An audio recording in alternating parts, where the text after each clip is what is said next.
Hello there, welcome to Bryan Lomax Movie Talk. Yes, this is a video I was supposed to do last night, but yes, due to... I'll put the camera down. Due to this little one right here being quite sick, very sick, vomiting all over the shop, just as I wanted to go on. Yes,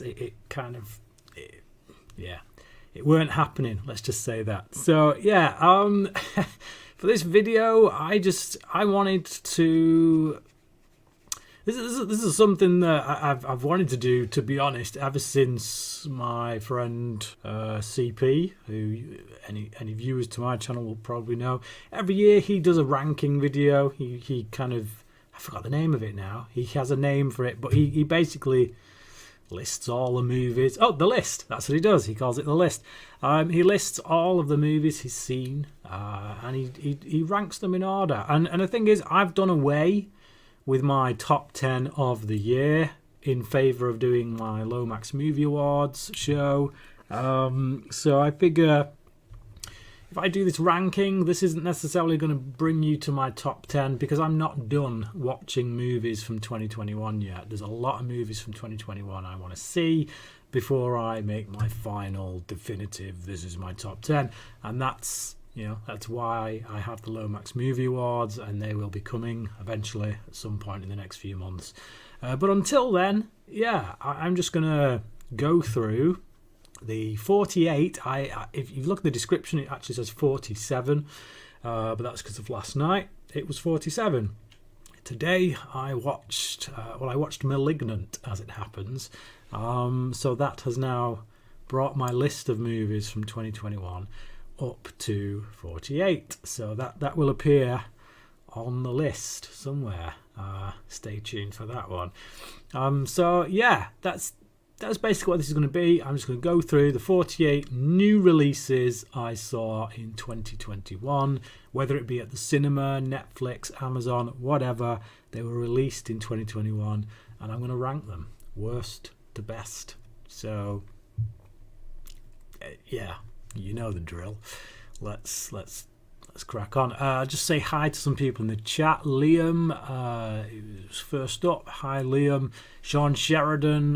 Number one for me is No Time to Die. I'll just bring that up. Number one for me is No Time to Die. I'm a casual Bond fan at best, but that was a heartfelt Bond movie by a mile and gave proper closure to Craig. After that, 2 would be Spider-Man and 3 would be Ghostbusters. Okay. Tony movie, not saying the rest of that because it's a mouthful. Hey, how you doing? J-Man's Movie Cave, hey mate, you alright? Jason there, yeah, some neat, and Harry Brady, Matt Savage just joined us. Hi guys, yeah, so anyway, we'll just get into it. If you missed the intro there, then you can go back and watch it if you feel the need. But I think the video description kind of speaks for itself. So anyway, 48 movies, starting with number 48, my least favourite movie of 2021. I know this is gonna rustle some feathers, I think, especially given what sits just above it. But here you go. Yep, The Conjuring, The Conjuring 3, The Conjuring, The Devil Made Me Do It, whatever you want to refer to it as. Those leads, Vera Farmiga, Patrick Wilson, absolutely great. They can be in a piece of garbage such as this and still be great in it. For me, the problem is the writing, the direction that it goes in. Not necessarily the direction by the director. I think he does as good as he can do with the script, but I just feel like, I mean, I've talked about it already on the 31 and the 31st that we did. I just don't like the whole real Hollywoodization of something that should be much more gritty, much more down to earth, much more in the vein of Exorcism of Emily Rose, especially if you're going to use that whole based on a true story kind of moniker. Enough said about that, basically. Yeah, moving on. At number 47, you have to forgive me if I get confused at times, because the numbers that I've uploaded here don't really correspond anymore after now having 48 movies, so I've got to check myself. But yeah, number 47 is Paw Patrol the movie. This is not a film that was made for me. Obviously, it's made for like 3 to 5 year olds, but my kids loved it. I took my kids, they loved it, and because they were loving it, I enjoyed it. It's a 2-star film. It's you know, I will only ever watch this film if the kids happen to be watching it, but it is what it is. It's made for kids. My kids loved it, and I sensed their enjoyment and got some enjoyment from that, I guess. But it's not a good film. Who have we got? We're filling up a bit. Chrissy Mark Lewis, hey mate. Much more darker is what you were trying to say. Oh, what was that? Yeah. Sean Sheridan. Nobody. Yeah, one movie that really surprised me was Nobody with Bob Odenkirk. That's one you're not actually going to see on this list, but it is on my list of need to catch up on and watch. So yeah, definitely. Watch your most anticipated films of, I'm assuming that's 2022. Till you're going, what's that? You're going to watch. Well, let's just say the Batman is number one and move on from that. I've not done a list, but certainly the Batman. Brooke Flynn, my favourite movie of the year is No Time to Die, and I'm not a Bond fan. Only other Bond movie I've ever seen is oof, blimey. Well, if that was the only other Bond film that you've ever seen, then there's no wonder you're not a Bond fan, dude. Come on, watch all the other Daniel Craig movies and watch GoldenEye before you out and out say you're not a Bond fan, because you just watched arguably the worst Bond film of the bunch, not counting Moonraker. So yeah, Matt Savage agreed, Brian, with how much I absolutely love the first 2 Conjuring movies. Ew, stop watching, it sounds disgusting, Muppet. So yeah, I've got my dog on my knee for anyone who didn't see the intro, by the way, in case you can hear her slopping her chops. The Devil Made Me Do It was a huge letdown. Yeah, it was. Stop it.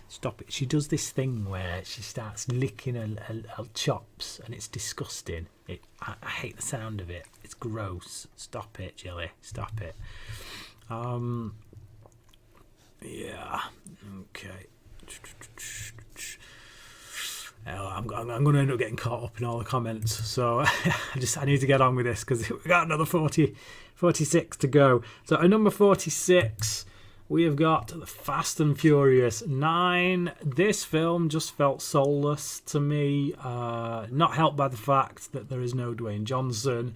It all kind of hangs on Vin Diesel being the central character, and I just find that whenever this franchise puts him front and centre, it just gets overly caught up in its po-faced seriousness and forgets the fact that it's not that franchise. It's the franchise that blows stuff up and has crazy, stupid, ridiculous, over-the-top car stunts and things. Do that and have fun doing it. Don't give us Vin Diesel being all serious and talking about family for 20 minutes. Yeah, I can do without it. It was just disappointing, to be honest. It felt flat, and the stuff in it got so ridiculous that it just literally jumped the shark. I mean, many would argue this franchise jumped the shark a long time ago, but it always had fun with what it was doing, so that kind of carried you along. Whereas this movie, despite a lot of craziness that's going on in it, it just wasn't that fun. I felt bored through much of its running time. So at number 45 for me is Peter Rabbit 2. Again, not a brilliant film by any stretch of the imagination. It's not one I would choose to watch by myself. But I took the kids to the cinema to see it. They laughed. They howled with laughter at times. And I think when you have kids and you see them laughing like that in a theatre, you can't help but enjoy it. You can't help but enjoy the film a bit more. Stop licking your chops. Sounds disgusting. Right. So, yeah, moving on to that. We're going into DC territory now. And at number 44 is Justice Society World War II. This is a film that, I don't know about any of you guys that are watching, but I personally, I buy all of these DC animated original movies. I get a kick out of most of them on the whole. I enjoyed this one. It's a 3-star film for me, but it was a little bit disappointing, I gotta say, especially given that Wonder Woman is front and center there on the poster. I've liked. She's been one of my favorite characters throughout the DC animated original movies, but I just felt unengaged, I should say, with this film. I felt like there was a lot going on. But I just wasn't that interested by it as I was watching it. It could have been the mood that I was in. If there's a film on this list that has the potential to go a lot higher, maybe it's this one. It could have been down to my mood, I don't know. But yeah, there you go. Number 43 is another DC animated original movie, and that is Batman Soul of the Dragon. Yeah, obviously I'm a huge Batman fan. I will watch, read, listen to anything that is Batman related. I didn't really like the vibe of this. I'm not that big on 70s kung fu movies, like Enter the Dragon and all that, which this was clearly inspired by. It was that kind of Bruce Lee 1970s peak of his career style of movie. I'm more a Jackie Chan kind of guy myself. So yeah, it didn't do much for me, and plus it took one of my favourite villains from the comic books, King Snake, Edward Norton, who I think has a lot of potential to be used in the right way in a movie, live action or otherwise. But yeah, in this movie, not particularly used all that well. It's a bit of a second stringer. So yeah, weren't that impressed, given that it's a Batman film. I should have got more out of it. But hey ho, there you go. Just have a quick look over at the comments, see what we're up to. Sean Sheridan, I would agree, Fast 9 was annoying in how stupid it was. Yeah, Fast got silly by this stage, but Space, that was the ultimate piss take. It was fun, I bought it, but it was disappointing. Yeah, you know what, I completely forgot. Until you just mentioned it then, I totally forgot they go up into space in a car. What a load of crap. Man, I'm sure somebody, I know many people probably made a joke about that about 2 films ago. At some point they're going to end up in space, and clearly the makers of the franchise just heard that and thought, yeah, we got to do that. It wasn't a good idea. Not in fan fiction, not in any kind of fiction. It was just, yeah, not good. Matt Savage, Fast 9 was terrible. Seen it in theatres, and John Cena is nowhere near as good as Dwayne Johnson. Damn straight. I do like John Cena in things like Suicide Squad and that, but yeah, definitely he's not Dwayne Johnson. Harry Brady, I am looking forward to Dwayne Johnson in Black Adam this year. Me too, mate. I'm looking forward to that film. I'm looking forward to DC movies more than I'm looking forward to Marvel movies. And I don't mean that as a Marvel's crap. It's just, Marvel are pretty much, they're predictable in their quality. It's very rare they make anything less than a 4-star movie. It's just, but kind of going into something, a series of movies that have lasted that long, knowing that you are going to enjoy it. It sounds stupid, but it kind of gets boring. Going into a DC movie and not knowing whether it could be the best thing ever or the worst thing ever or just middle of the road, it could fall anywhere. There's something kind of exciting about that to me. It kind of makes it more of a tempting prospect than a Marvel movie, even though it may not end up being as good, and in all likelihood won't be as good. But whatever. Okay, so Chili, please stop washing. It sounds disgusting. It's gross. I don't want to hear that in my ear. Right. Mark Chrissy Lewis, Justice Society World War II, didn't even know it existed. Well, there you go, mate. It's just straight to... She just farted. That stinks. Oh, Mott. Come on. Seriously. Get over there. Come on. Stay there. Oh, bloody hell. That's gross. Man alive. It's worse than one of mine. Okay, yeah, just you should check them out, man. The DC animated originals. Some people rag on them a bit, and obviously I'm not selling them, given that some of them are right at the bottom of my list. But there's some that are right up near the top of my list as well, as you'll find out later. But yeah, I think on the whole they're pretty reliable. They're pretty decent. Where are we? Sean Sheridan. The Matrix is the major one. Is that I have to watch this year, but I'm in no rush. One that was very good, I thought, was Stillwater with Matt Damon. Not perfect, but a good story and good movie. Yeah, I really liked Matrix Resurrections. Really liked it, and I'm quite gutted by the response that it's had, and I feel like over time it'll be one of those films that people grow to appreciate a lot more. A bit like the Amazing Spider-Man 2 is now everyone seems to be coming out of the woodwork at the moment, saying how much they appreciate Amazing Spider-Man 2, and I've always had a fondness for it, to be honest. So, Matt Savage, have you seen the new Home Alone movie yet, Brian? If so, how is it not on your bottom 10? No, I have not seen it. I'm not the biggest Home Alone fan, to be perfectly honest. I enjoy the first one. It's a solid 3.5-star film, but it's never been that big on my kind of Christmas movie watching list, to be honest.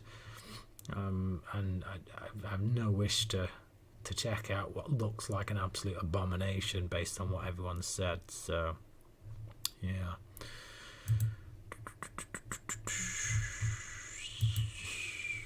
Jason Nike from the J-Man's Movie Cave. I am more excited for DC as well. I can't wait for Batman. Mate, give me that movie now. Just, I cannot wait. It's just like, if there's any movie that has the potential to knock The Dark Knight off my number one spot, it's that. Just everything I'm seeing from that ticks all my boxes, man. You know, like Batman Year One is my favourite story, my favourite comic book story of all time, and it's got the feel of it. So yeah, bring it. I agree, Brian. I am excited for some of the DC movies, but now knowing what's going on with Flash and the possibility of erasing the Snyderverse has me very nervous. I correct you on that. You don't know what's going on with the Flash. None of us do. All those rumours that have come out are just that. They're rumours. They're complete horse crap. It's just like the film isn't even finished yet. Okay, there's no finished cut of that film that anyone has seen, and the release date for that is a long way off. People are talking absolute nonsense, and I don't get why people get so in a spin about it all. we've got a merger that's about to happen anyway with Warner Brothers, and once that happens, Discovery, it's down to them whether or not the Snyderverse continues. And there's nothing to say that just because I'm not saying it does, but like even if the Flash movie kind of sends the DCEU off in a different tangent, rewrites kind of like the reality that they're in, so it spins off in a different universe. We've already seen with No Way Home that we can now do Andrew Garfield's Spider-Man alongside Tom Holland's, and Tobey Maguire's Spider-Man alongside Tom Holland's. There's no reason that they're not thinking the exact same thing. So while he might say, yes, it might stop the DCEU from going Zack Snyder route in its current kind of timeline, nothing to say they're not going to continue the Zack Snyder timeline in an alternate universe kind of thing, like branching off. So yeah, just people need to just quit. You've not seen the movie. No one's seen the movie. Not the finished piece anyway. So it's just like, stop. Just stop. It's rumours and that's all it is. And I pay no attention to it. Like my internet feed on everything the past 2 days, that's all it's been. And I'm like, people need to chill the hell out. It's like, just wait. Wait to see. Ben Affleck is in this movie as Batman. There's a possibility Henry Cavill is in it as Superman. Do you honestly think they're going to come, sign on for that movie, having read the script and knowing that it's going to cancel what they've done out? No chance. No chance. Given the loyalty and support they've shown Zack Snyder over the past few years, Ben Affleck, who said, I'm not doing Batman anymore. He came back for Zack Snyder. That's how much he was backing Zack Snyder. Same with Cavill. You honestly think they're going to sign on to a movie that does away with Snyder's universe? It's not happening. It's just not. So chill out. My rant over. Anyway, Low Carb Moster, I didn't love the new Matrix movie, but it's definitely not terrible as some are claiming to be. Yeah, I again, like I said, I think it might be one of those films as well where you take more in on repeat viewings. If you watch it again, you might come at it with a different slant and whatnot. Pick up things you missed before, but it could be a grower, not a shower, as they say. All right. Okay. Right. Back to my list, I think. So, hang on. Still got you up there. Just get rid of you, buddy.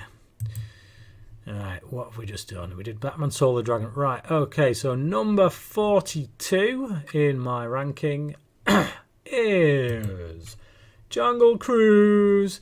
Yeah, I had fun with this movie, but it's forgettable.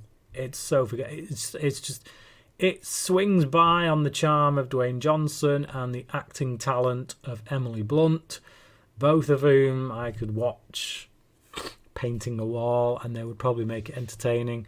But the film itself is just like Pirates of the Caribbean light. It's basically a rerun of Pirates of the Caribbean, right down to the dead kind of villains that are in it. It feels like a retread of Pirates of the Caribbean in every sense of the word. I've nothing more to say than that. It's entertaining in parts. It's a 3-star movie. If it was on a Sunday afternoon and like the kids decided, maybe when they're a bit older, that they were happy enough to watch it, I'd be happy enough for it to be on in the background. But I'm not rushing back to it anytime soon. Number 41. We've got Godzilla versus Kong. I was hoping for more in this film, to be honest. Again, it's enjoyable. It does what you expect a Godzilla versus Kong movie to do, which is have few dust-ups between two kaiju, and well, more than two kaiju. It's from director Adam Wingard, who's done quite a few films I've really enjoyed. I just, yeah, I don't know what I was expecting. This is the thing. I think because I've always preferred, so out of the monsters universe, the Kong Skull Island and the Godzilla films of a more modern era, that first one for me has been the best. There's something that, is it Gareth Edwards who directed that? It is, isn't it? Yeah, Gareth Edwards. I think the way he directed that film was fantastic. Kind of had a Jaws vibe about it. You never get to see the thing, and he's always building that suspense until finally they unleash it for a final kind of big hurrah. I just loved the way it was put together. I thought it was brilliantly directed. Just suspenseful, quite nail biting given what kind of a film it is. Whereas all the ones that have come after it, they haven't really had that. It's all just been about the dust ups, but that can only carry you so far, I guess. So I don't know. I think I was maybe hoping for more, and what I got was just all right. That's solid.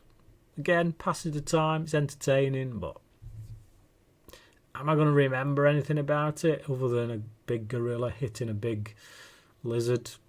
Not really. I honestly can't remember anything that happened other than, yeah, some smackdowns. That's pretty much it. So, yeah, there you go. Whatever. At number 40 on my list is Fear Street 1994. So this was part one of the Fear Street trilogy. I thought it was the weakest part of the trilogy. The other two are, of course, on this list. It was enjoyable. It was good. I just felt like there was a lot of twists in it that were meant to be hip and edgy, and I was just like, yeah, okay. It's not that hip and edgy, to be honest, because I don't think anyone cares anymore in this day and age. I get it's set in '94. Back then, people might have cared, but it's like you're making it for today's audience. No one cares that they're a lesbian. It's just like we've got over that. So it's just, yeah, it just felt like they were trying to be edgy with that whole thing, and it felt like they took well too many cues from Wes Craven, and I don't mean just in like homage, but literally frame for frame, like ripping off shots from Scream and whole sequences almost in the way that it was staged. And I was just like, yeah, okay, I get it. He's trying to say this is 1994, but I just think the two films that come after this do a much better job of, one, being their own beast, whilst two, treading the lines that have been walked before, the paths, I should say, that have been walked before. Still enjoyable though, it's a 3-star film. I'd watch it again. I'd probably buy the trilogy on a Blu-ray box set if it ever comes out. I thought it was an interesting idea, interesting setup, pretty well executed for the most part. At number 39 for me is, this was quite disappointing, is The Woman in the Window. Now, I know for a lot of people this film would be much lower down on their lists. I think this has been in a lot of bottom 10s. And clearly it's just made my bottom 10 on this list, so there you go. Make of that what you will. It's just, for me personally, big fan of Amy Adams. She's my favourite actress. I will watch anything that she's in, to be perfectly honest, which does explain why I have seen Leap Year. But it was just disappointing. It was a bit of, a retread of Rear Window, but nowhere near as classy. And director Joe Wright, he he baffles me because he can direct. You know, he's a very skillful director, but I just feel like he doesn't always choose the right projects. He's yeah.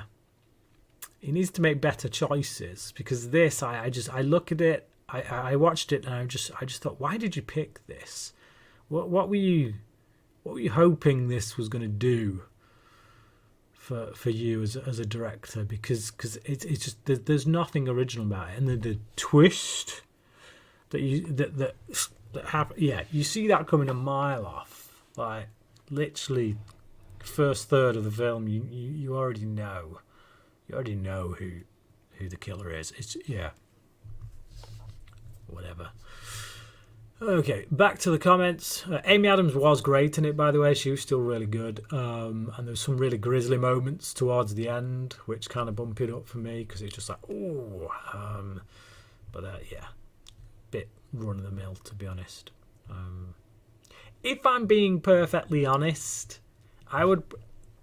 Now that I'm thinking about it, now that I'm talking about it, I would probably swap my number 40 and my number 39 around. I'd probably actually go with Woman in the Window, lowest, and then Fear Street, 1994, just above it.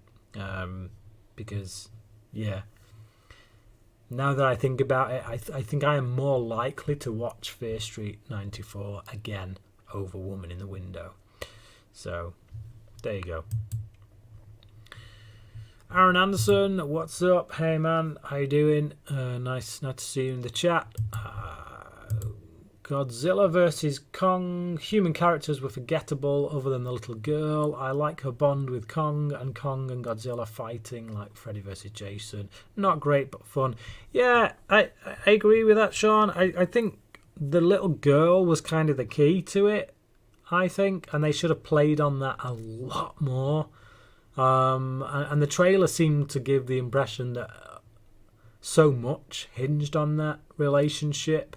Because if you look at like the original King Kong and even Peter Jackson's King Kong is a character that does hinge on, like, at its emotional core, at its center is always this relationship that he has with a human female character that always gives that iteration of Kong a lot of soul, a lot of heart. And I think the girl in Godzilla vs. Kong was definitely a good idea, a good way to go. And they should have played on that more. They should have put more emphasis on it. There you go. And Sean, once again, Fear Street, all three were fun and a decent story, not breaking new ground, but a decent trilogy. Yeah, it was just nice to see them all released within 3 weeks. 1 week at a time, boom, they all come out. It's quite impressive to, yeah. Because if the first, if nobody had even watched the first one, they're just like, what's this? Nah, rubbish. Then you've got two more films just sat there on the shelf that are just like, yeah. But, they showed a lot of faith, I think. And that is something I respect Netflix for. They had the faith there to just say, no, we're going to make these. We're going to charge a director to do them. We're going to put it in her hands, show faith in her, let her get them all made. And then we're going to release them and make it like an event. So, respect. Jake Corinthos, I'm sorry if I'm butchering your second name there, mate. I'm assuming it's Corinthos. But yeah, Woman in the Window is a movie. Yeah, precisely. They should have stuck with Tracy Letts' original script. Yeah, I only realised just the other day when I was putting this list together that it was a remake, to be honest. So... yeah, I can't say I've seen the original, but there you go. Do let me know in the comments if the original predates Rear Window, because I would be interested to know that. Okay, Jake Slitter, sup Brian? Yeah. Hey Jake. Jake, once again, Nocturnal Animals might be her best performance. Yeah, for me, I would have to go with the TV show Sharp Objects, which was a really incredible TV show, very dark, very gritty, from the writer of Gone Girl. Fantastic performance from Amy Adams. Yeah, if you've not seen that, check it out. But Nocturnal Animals is certainly up there. It's very, very, very good. I wouldn't say it was her best performance though, because the film. I think Jake Gyllenhaal takes that movie, and Aaron Taylor Johnson. Like I say though, as a fan of Adams, still incredible. Yeah. So, Tony, I don't know why, but Joe Wright is one of those directors where he seems to always have a hit or a miss to every movie he directs. Yeah, he's just... Like, Atonement, first film I saw from him was Atonement. I knew he'd done Pride and Prejudice, but I hadn't seen it. I watched Atonement, and that was an incredible film. Probably not to a lot of people's tastes, a lot of people that are not into the period drama stuff, but when they're done right, and that was done right, that was a fantastic movie.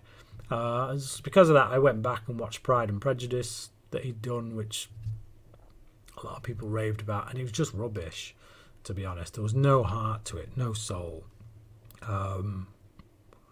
And that's what he's like. It's just, yeah, you know. And then The Darkest Hour, I think, was a really good film. Great performance from Gary Oldman, and again, he hit it out the park. Reminded me that actually there's a very good director in him. But then he picks something like Woman in the Window, and you're just thinking, dude, you're so much better than this. Make better choices. It just felt like he was slumming it a bit. And Gary Oldman's in that movie just as a favour, quite frankly. There's no reason for him to be there.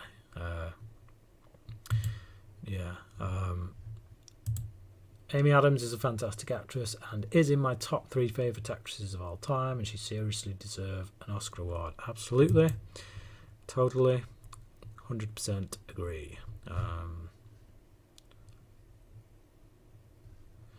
Pride and Prejudice and Hannah are your 2 favourite movies from director Joe Wright. Oof. Okay, well, Pride and Prejudice definitely not for me personally. And Hannah has got a really excellent fight sequence in it. Again, brilliantly directed. But the script for me is just needs more work. I love Saoirse Ronan. Again, another actress I'll watch in anything. But something lacking in that movie, and I'm not entirely sure what it is.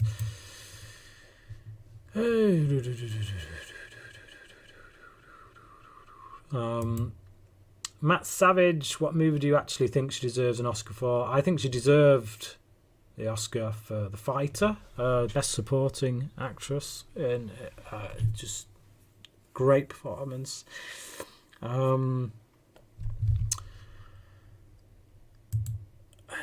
I could do with bringing her. Anyway, I'm not going to get into that because I've got a list of movies to do. Okay, let's have a look. Logan M, hello. Movie Talk Plus, hello. I made it, but made it late. So you've not missed that much, to be honest, mate. I've not managed to get that far into it. I tend to end up getting caught up in the what's going on in the chat, which is fair enough. It's part of the reason I enjoy doing these live streams, is that I get to talk to you guys and read your comments out. Jake, the original Woman in the Window is quite different. One of my favourite noirs. It came out roughly a decade before Rear Window. All right. Well, that piques my interest then. It's a film I saw fairly recently. Wait Until Dark is a very good one. If you've not seen that, check that out, because I was quite impressed. Having not been a fan of what's her name?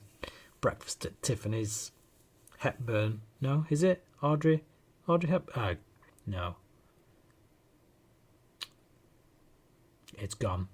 Maybe it is Audrey Hepburn, I don't know. But either way, not been a fan. Hated Breakfast at Tiffany's, but saw her in saw her in that and just thought it was absolutely brilliant.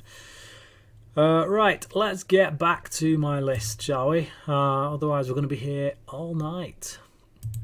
So where are we up to? Woman in the Window. Right, so at number 38 we've got Don't Breathe 2. I was so looking forward to this movie. It's just unbelievably average. The first Don't Breathe for me was one of the best horror movies, horror thrillers of the last 10 years. It's a film that you can take it at face value, or you can dig a bit deeper, and there is actually a lot of meat there. I've done a video essay on it over on my other channel, the Movie Evangelist. I think there's a lot of stuff in there from a spiritual perspective that you can look at that, you don't have to see it if you don't want to, but I picked up on. So it was just, yeah. And I felt like the character of the blind man had the potential to be like a modern day horror icon, because we're lacking them these days. Everyone still calls back to Freddy, Jason, Michael, and that. We don't seem to get many modern, maybe Jigsaw is probably the most modern, but I thought the blind man definitely had the potential, but they've lost that with this sequel by turning him into an anti-hero instead of, he shouldn't have been. I just think he's if you look at that first film, he's abandoned God. He out and out says that in the film. He's just, and that frees him in some respects to do whatever he wants, however evil and that was one of the interesting aspects of his character in the first film, whereas in this they tried to humanize him a bit more and turn him into more of an anti-hero, and I was just like, not feeling it really. It was entertaining but fairly forgettable. It was fairly well directed. There's some grisly moments in it. It's good to see when everything kicks off at the end and you see him go into town and all these guys.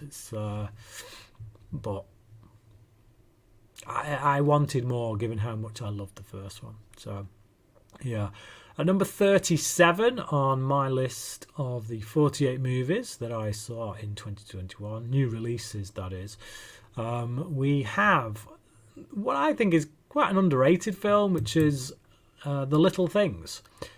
I think Denzel Washington's really great in it. I think some people would argue, he could do this in his sleep, which is fair enough. He's Denzel Washington. He's a great actor. He can make this stuff look unbelievably easy. I think Jared Leto is really chilling in it as well. Very creepy. I think he gives a great performance. I would say the weakest link is that actor that I cannot remember the name of right now, Freddie Mercury. It's quite late here, so excuse my brain fart. But his performance, his character maybe was not quite as strong as the other two. But I like police procedural type stuff, psychological type stuff. Guys in rooms talking, cat and mouse games, that kind of thing. It's not reinventing the wheel or anything, but given a lot of the reviews I saw for it were like 2 stars, like 1-star reviews in some cases, I felt it was a little unfair. And I think maybe because of the talent involved, people expected more, which is fair enough. But I had an enjoyable ride with it. That's it, really. Number 36 for me is Venom, Let There Be Carnage. Enjoyable. It's my least favourite at this point of the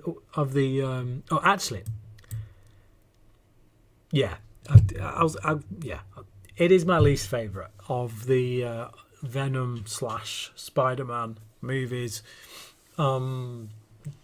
but still enjoyable. You know, it's one of them films. I'll still buy it on Blu-ray, and it's quite a short movie as well. If I'm stuck for something to watch one night, I don't want to think too hard, don't want to make any choices, it's the kind of movie that I can just pull off the shelf, bang on, and then go to bed afterwards satisfied. So yeah, I enjoyed it. Again, doesn't reinvent the wheel, but it's entertaining. Woody Harrelson's always good, and I always like Naomi Harris as well. Naomi Harris is a fantastic actress who deserves more credit, I think. At number 35 is some people are gonna probably take a few shots at me for this one, but Boss Baby 2. Yeah. Again, it's not, like the first Boss Baby was nominated at the Oscars for Best Animated Movie. I think whoever was involved in that decision-making process needs to lay off the crack, quite frankly. And if this film ends up getting nominated in the Best Animated Film category, then again, people lay off the drugs. It's not that kind of animated movie. We're not talking Pixar, Disney's finest or anything like that. It's enjoyable. It's fart gags. It's sight gags. You take your kids laugh, and you laugh along with them. Am I going to remember much from it in a week after watching it? No, probably not. But I was entertained, suitably entertained, as was the rest of the family. Again, it's one of them movies you could stick on a Saturday afternoon in the background on the TV while everyone's doing their own thing, and no one's going to get offended, but they might kind of get tuned into it and just shut up for a few minutes while they're watching their favourite bits from it. So yeah, I enjoyed it. Number 34 for me is Fear Street Part 2, 1978. So this is the middle chapter of the trilogy, and it harkens back most notably to the Friday the 13th kind of franchise. It's set on a camp, kids camp. Yeah. So it's obviously aping the Friday the 13th movies, but no offense to you Friday the 13th fans out there, let's face it, it's probably better made than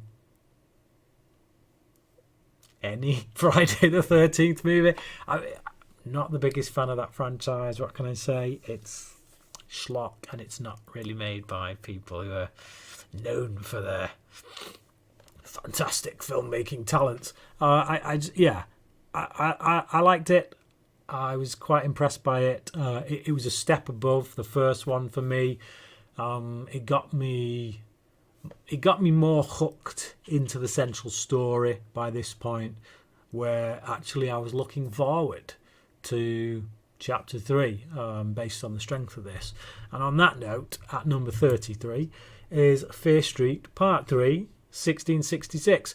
I think this was greatly helped by the setting, obviously 1666, going back to like the witch trial kind of era, and just seeing the background of how this whole story came about, how it ties into the first two movies. It's when they started laying all the cards on the table, and obviously it's the last film. You've got to lay all the cards on the table. And I just think it came together pretty nicely, and we end up back in 1994 towards the end of the film to kind of bookend the whole trilogy. And yeah, it was good. I was quite impressed by the end. What started out as something where I was just like, yeah, it's fun enough, but nothing special. It kind of improved a lot in the second part and the third part. There's not many trilogies, is there, really, where you can say that, where the first part is the worst, second part is the middle, and the third part is the best. Name one of the trilogy where that's the case. Because I can't actually think of one right now. It might actually be the only trilogy that I can think of where that's the case. put in the comments if you can think of a trilogy where the third part is the best. Throw that in the comments because I'd be interested to know. But certainly, for my money, Fear Street is the only trilogy that I've seen where each part gets better than the last. So that's quite impressive feat, I would say. But there you go. Right, let's hit up the comments a second, catch up, see what's going on. Where are we?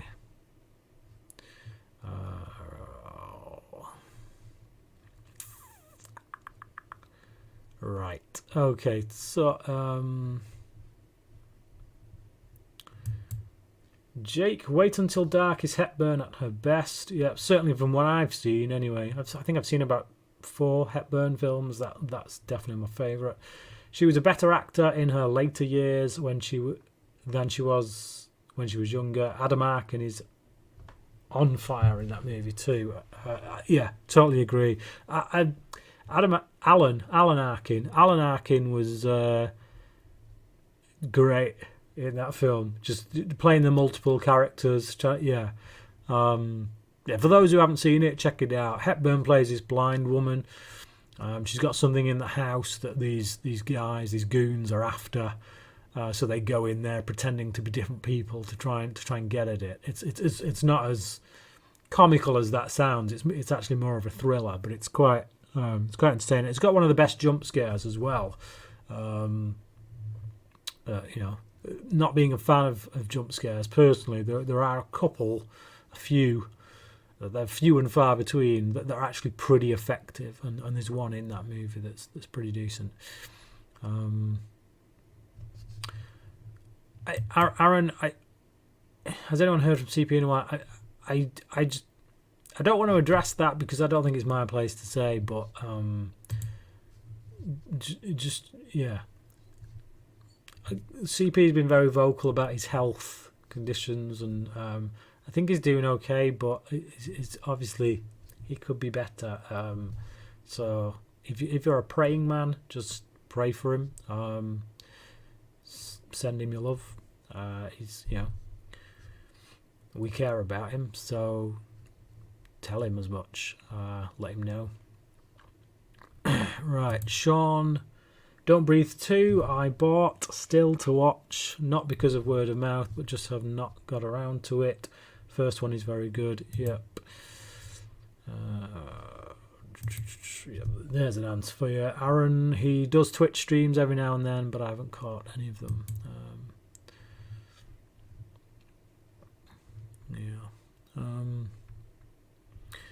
Okay, Snake and Bake. Oh, Snake and Bake. Shake and Bake. Hello, how you doing? Sean Sheridan says Little Things he bought. Still needs to watch it. I had limited movies I saw at cinema due to COVID, but Denzel Washington is my favourite actor, so I buy anything with him in it. He is good, even in bad movies. Yeah, totally agree. Very intelligent dude as well. I love watching Denzel Washington take down interviewers on YouTube. There's so many clips out there where some interviewer will come in with a question and he's just like, none of your damn business. And then, get real political on their ass in a very intelligent way. So, yeah, Denzel Washington's fantastic. But just out of morbid curiosity, what time is it where you're at, if you don't mind me asking? I don't mind you asking. It's just coming up to midnight where I am. So I need to speed this thing along if I'm going to be done before 2 in the morning. Sean, Venom I enjoyed more than the first one. It knows what it is. A B movie. Solid comic book movie. I love the bromance between Venom and Eddie. Carnage was good. Could have been better. Yeah, I think that was my biggest gripe, is that it was too short. You got Carnage, who's like one of the biggest villains in certainly in 90s comic books. You know, he was the big bad that everyone raved about in and Venom, of course, in 90s era Spider-Man. So to finally see him on screen, and literally it's an hour and a half movie, it's over before it really gets going, and you know they only have one big fight scene together. Normally, in a comic book movie, the main villain and the hero they have a fight somewhere in the midsection of the film, and the hero go away to lick his wounds. They might have one or two other little skirmishes, and then you have the big fight. Whereas this, it was just like you don't really do much together other than a couple of interviews in the prison, and then boom, you've got the big climatic fight scene, and then it's over, and you're just like, oh, okay. That went a bit quicker than I anticipated, but there you go. Fear Street 2, I preferred 94, but I enjoyed the camp slasher vibe to it. Fair enough.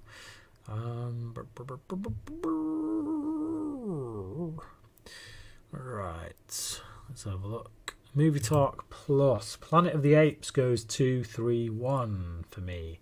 Yeah, so not 1, 2, 3, which was obviously my point. But I agree though with that ranking. By the way, that is the correct ranking.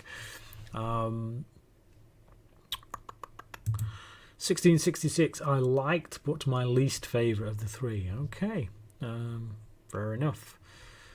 Shake and Bake, you're just saying Planet of the Apes, so I'm assuming you mean you think they get progressively better. So sometimes the dog starts dreaming and she starts whelping in her sleep. I'm sure I just heard her do it. Yeah, she'll start barking in a minute. She's dreaming. Look at the ear. The ear's twitching. Look at that ear. She's gonna start barking. She is. She's barking. I don't know if you can hear that. But yeah, okay. So Captain America trilogy for me personally. I really love the second Captain America. Yeah, I'd still go Winter Soldier over Civil War personally. It's less cluttered. It's a bit more focused, a bit more streamlined.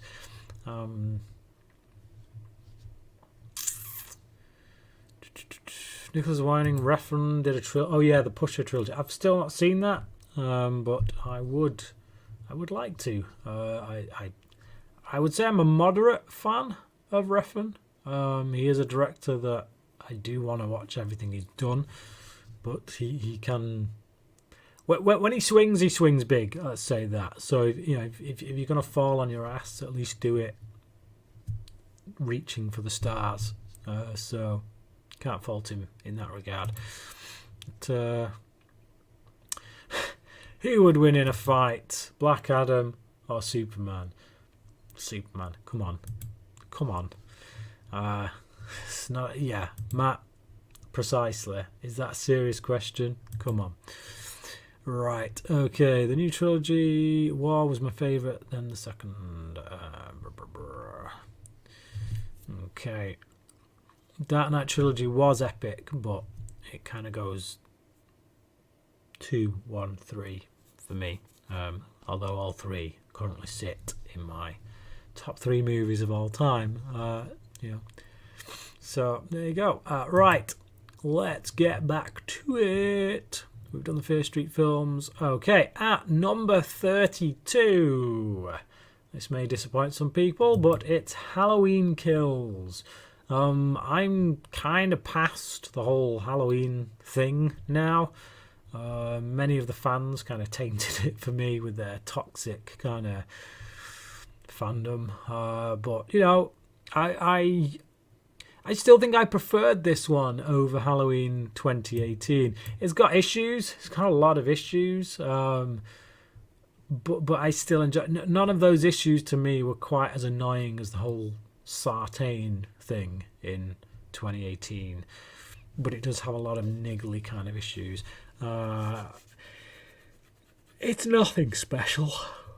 It's just Michael Myers doing what Michael Myers does, with all the brutality that Halloween fans would want him to do it with, I guess.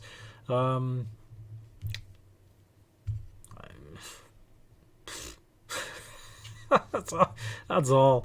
Okay, number 31 is Guy Ritchie's The Wrath of Man, or Wrath of Man. Saw this pretty recently, just a few days ago. I enjoyed it. It's got a very good score to it, I would say. I really liked the score, which I can often say with Guy Ritchie's movies. It doesn't blow you away or anything. I think thinks it's a bit cleverer than it actually is, and it's hard to root for a guy that, let's face it, is a villain. He goes on a rampage of revenge, but quite frankly, this is a character that somebody should be going on a rampage of revenge against, if we're being perfectly honest. So it's hard to sympathise with him in that regard. Even so, it's Statham doing what Statham does, and Guy Ritchie manages to pull off some visual flair here and there, and there's some good action beats, and I enjoyed it. It's a bit of a heist movie gone wrong. So yeah, it's certainly not Guy Ritchie's best film, I'll say that much. But it's definitely not swept away bad, or what's the other one he did? The other Statham one, Revolver. It's not Revolver bad. It's entertaining. I was entertained by it. So sometimes that's all you want.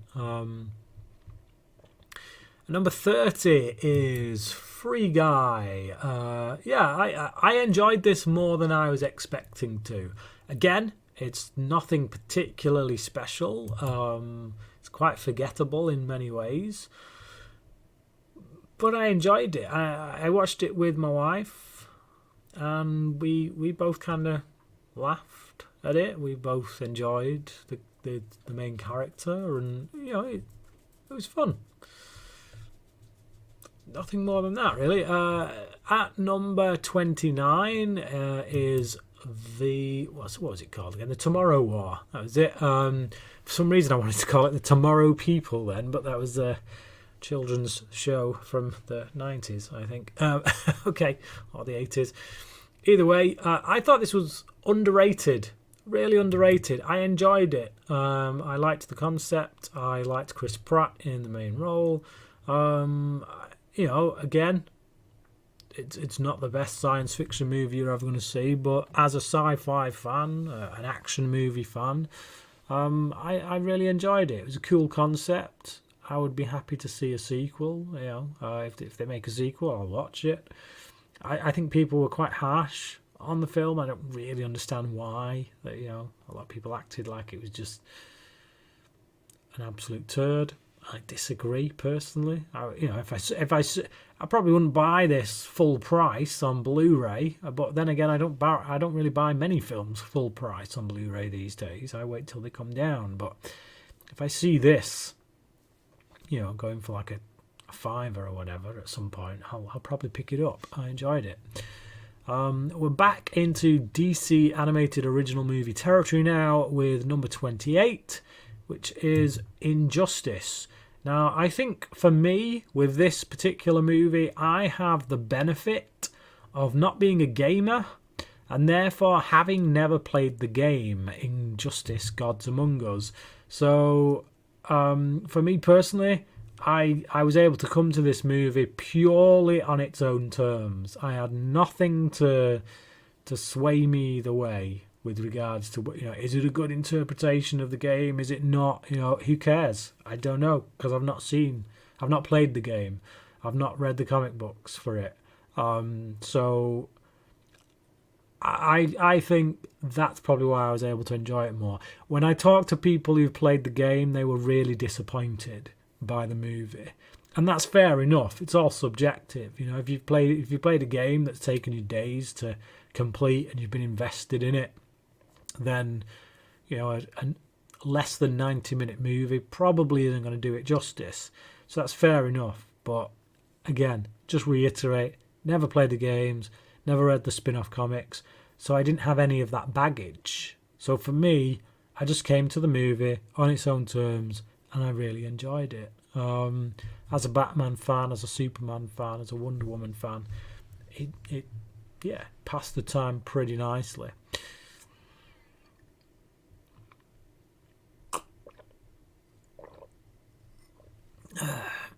Okay, number 27 is Mortal Kombat. It took a while to watch this one because the original Mortal Kombat movie, never been a fan. Annihilation was even worse. It was unwatchable, quite frankly. And I'm not a gamer. I don't care most of the time. But I think it was the movie that we needed. I didn't realise we needed.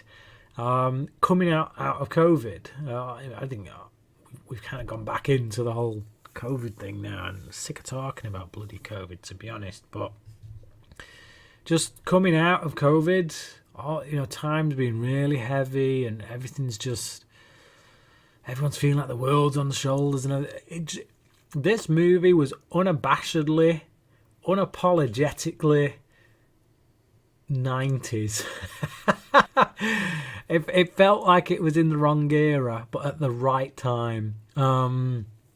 It's incredibly violent. It's incredibly cheesy. There's some good fight scenes in it, some really good fight scenes in it, which you should hope for in a Mortal Kombat movie. Obviously, it's about people fighting. And I enjoyed some of the characters. Kano was a ball, an absolute ball. I don't know the name of the actor who played him. None of these actors, other than a few of the Asian actors, particularly the guy at the start, whose name escapes me right now. I've seen him in a lot of stuff, and I like him. But all the other actors in it, I don't know where they pulled these people from. They look like they were pulled from whatever TV shows are doing the rounds at the minute. But I don't care. I enjoyed it. I enjoyed the film. I enjoyed most of the characters in it. Again, particularly Kano. And I had a blast. It got me at the right time. It's all I needed to see.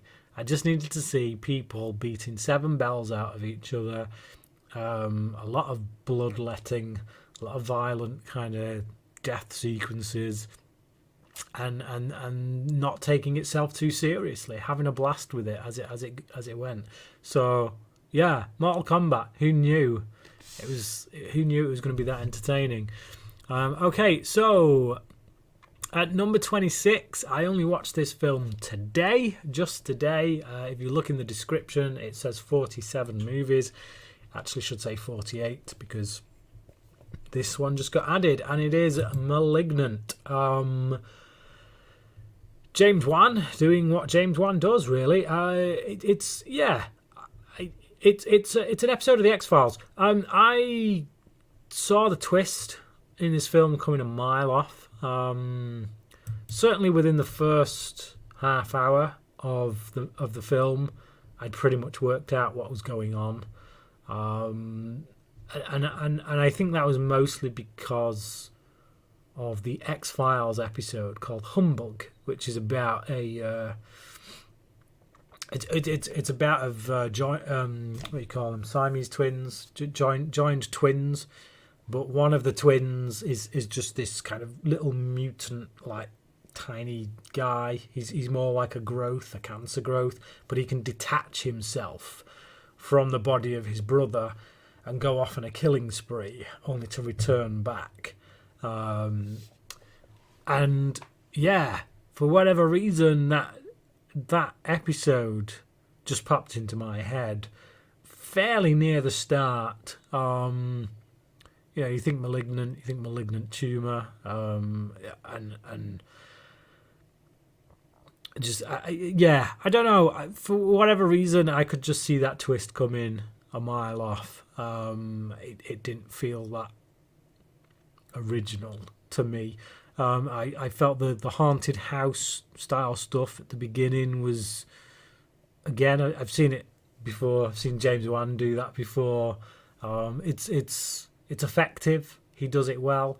But I think you get into the final act And you either just go, no, I'm washing my hands of this is stupid. Or you just go, all right, fair enough, I'll bite. And then have fun with it. And the final act is bonkers. From the moment the killer reveals itself in a prison cell, everything just goes bonkers and crazy and quite funny, laughable. But it's well directed. Like I said, I don't think it's quite as good as a lot of people make it out to be. I don't think James Wan is as good as a lot of people make him out to be. But it's got a certain flavour about it that you will either like or hate. And I liked it. It feels like an 80s slasher film in many ways. And the ending is clearly set up for sequels. And it's this... you go back to what I was saying before about the blind man in Don't Breathe, how we don't really have any horror icons these days that aren't remnants of the 80s. This feels like setup of a new one. This feels to me like, we got James Wan setting up Jigsaw, who is the one I mentioned earlier that may be the most modern of horror icons that we have. This feels like James Wan saying, okay, I'm going to give you another one. And that ending definitely is like, yeah, we've got a few sequel ideas in the bag, we're going to turn this into a franchise, which is fair enough. If you can do it, whatever. The fans will lap it up. So yeah, I liked it.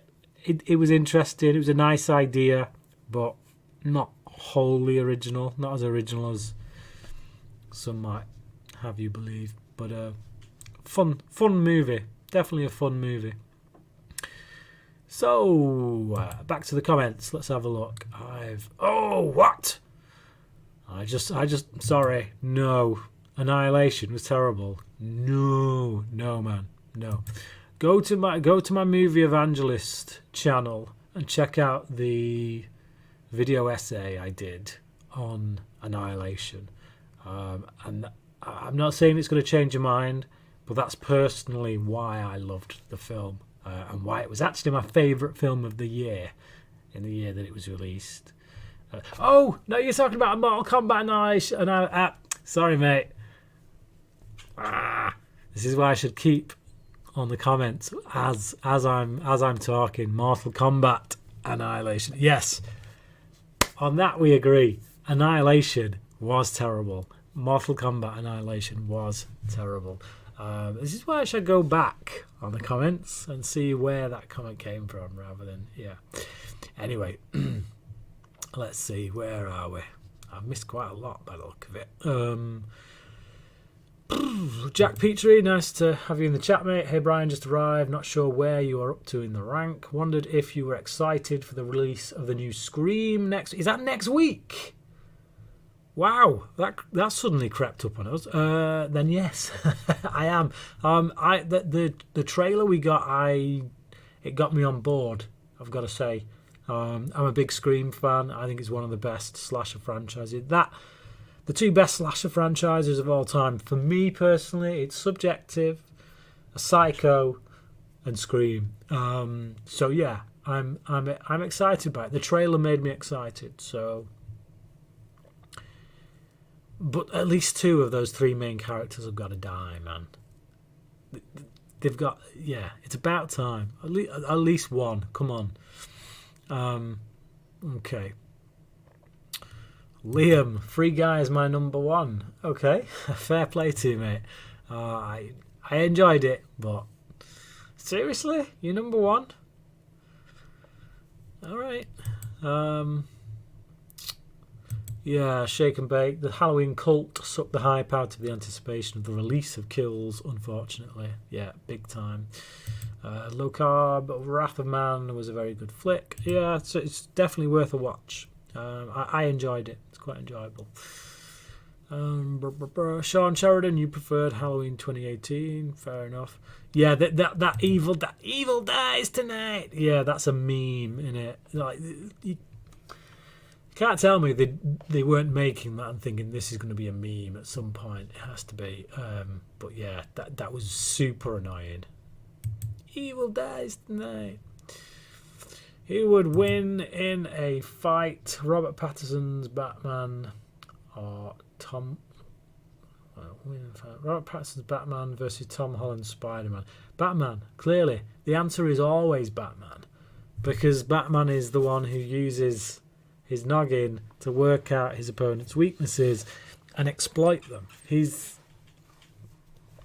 called the Dark Knight Detective. He's the smartest man in the room every time there's a room with him in it.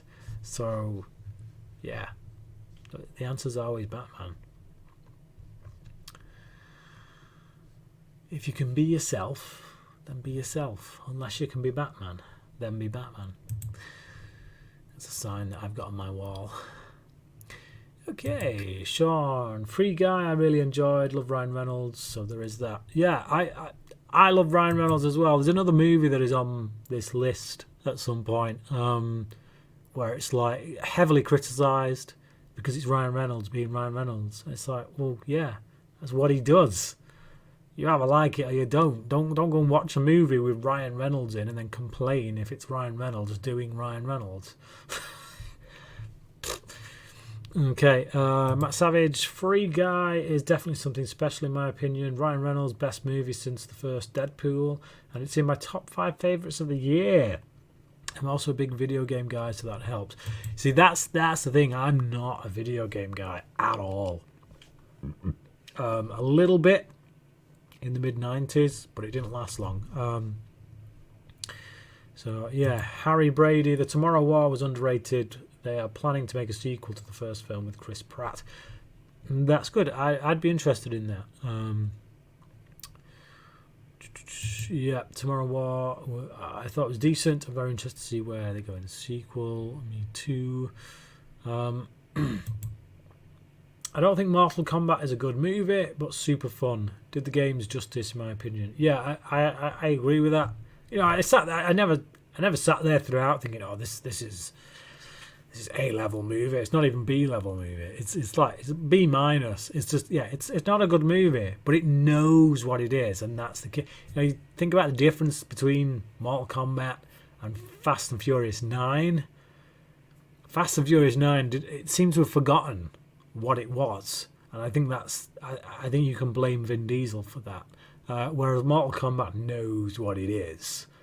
And doesn't make any pretensions about it otherwise. So, yeah. New Mortal Kombat was great. I'll never understand the criticisms for this movie. No, it was really enjoyable. Really enjoyable. Jake, I'm indifferent to the new Mortal Kombat, but Kano was great. Easily my favourite thing about the movie. Yeah, I had a laugh with him whenever he was on screen. Just some of the crazy British crap that he would come out with. Yeah, Hiroyuki Sanada I thought was fantastic as Scorpion. That was the actor I was trying to think of, so thank you for that. And yes, Kano saved that movie. I wouldn't say saved that movie, but he was certainly the standout. Like I said, I thought there was some really great fight scenes in it. The introduction was pretty well directed, very well handled, I thought. Sean Sheridan, Brian, I'm assuming you did not see The Wrong Turn movie last year. Yeah, the title would have anyone running for the hills, but it's a really good, effective cult horror movie, not at all like the rest.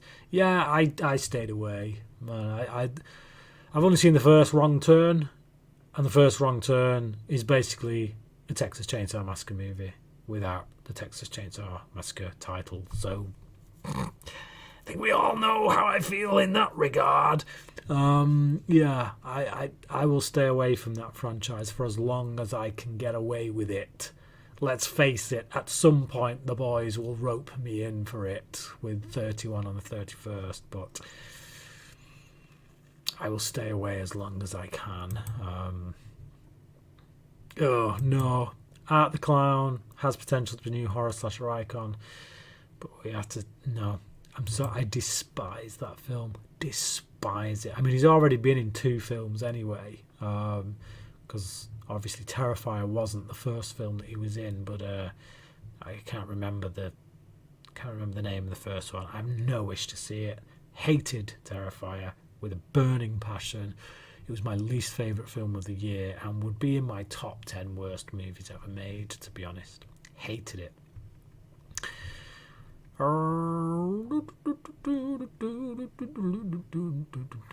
Yes, Logan, Batman would outsmart Spider-Man. Absolutely. Always bet on the Bat. Halloween Ends starts filming on February 10th, 2022. Yeah, I just find it hard to be excited by that franchise now. I'm obviously going to watch them, of course I am, but I'm indifferent. There were some solid action movies this year. Wrath of Man, The Protege, Kate, and Riders of Justice are all fun. And I'm not an action guy. I want to see Kate because I really love Mary Elizabeth Winstead. Although, does she just go by Mary Winstead these days? I don't know. But yeah, I'll watch anything with her in. So, Logan, Terrifier was garbage. Damn straight, man. The acting was just horrible. Cringing at it, yeah.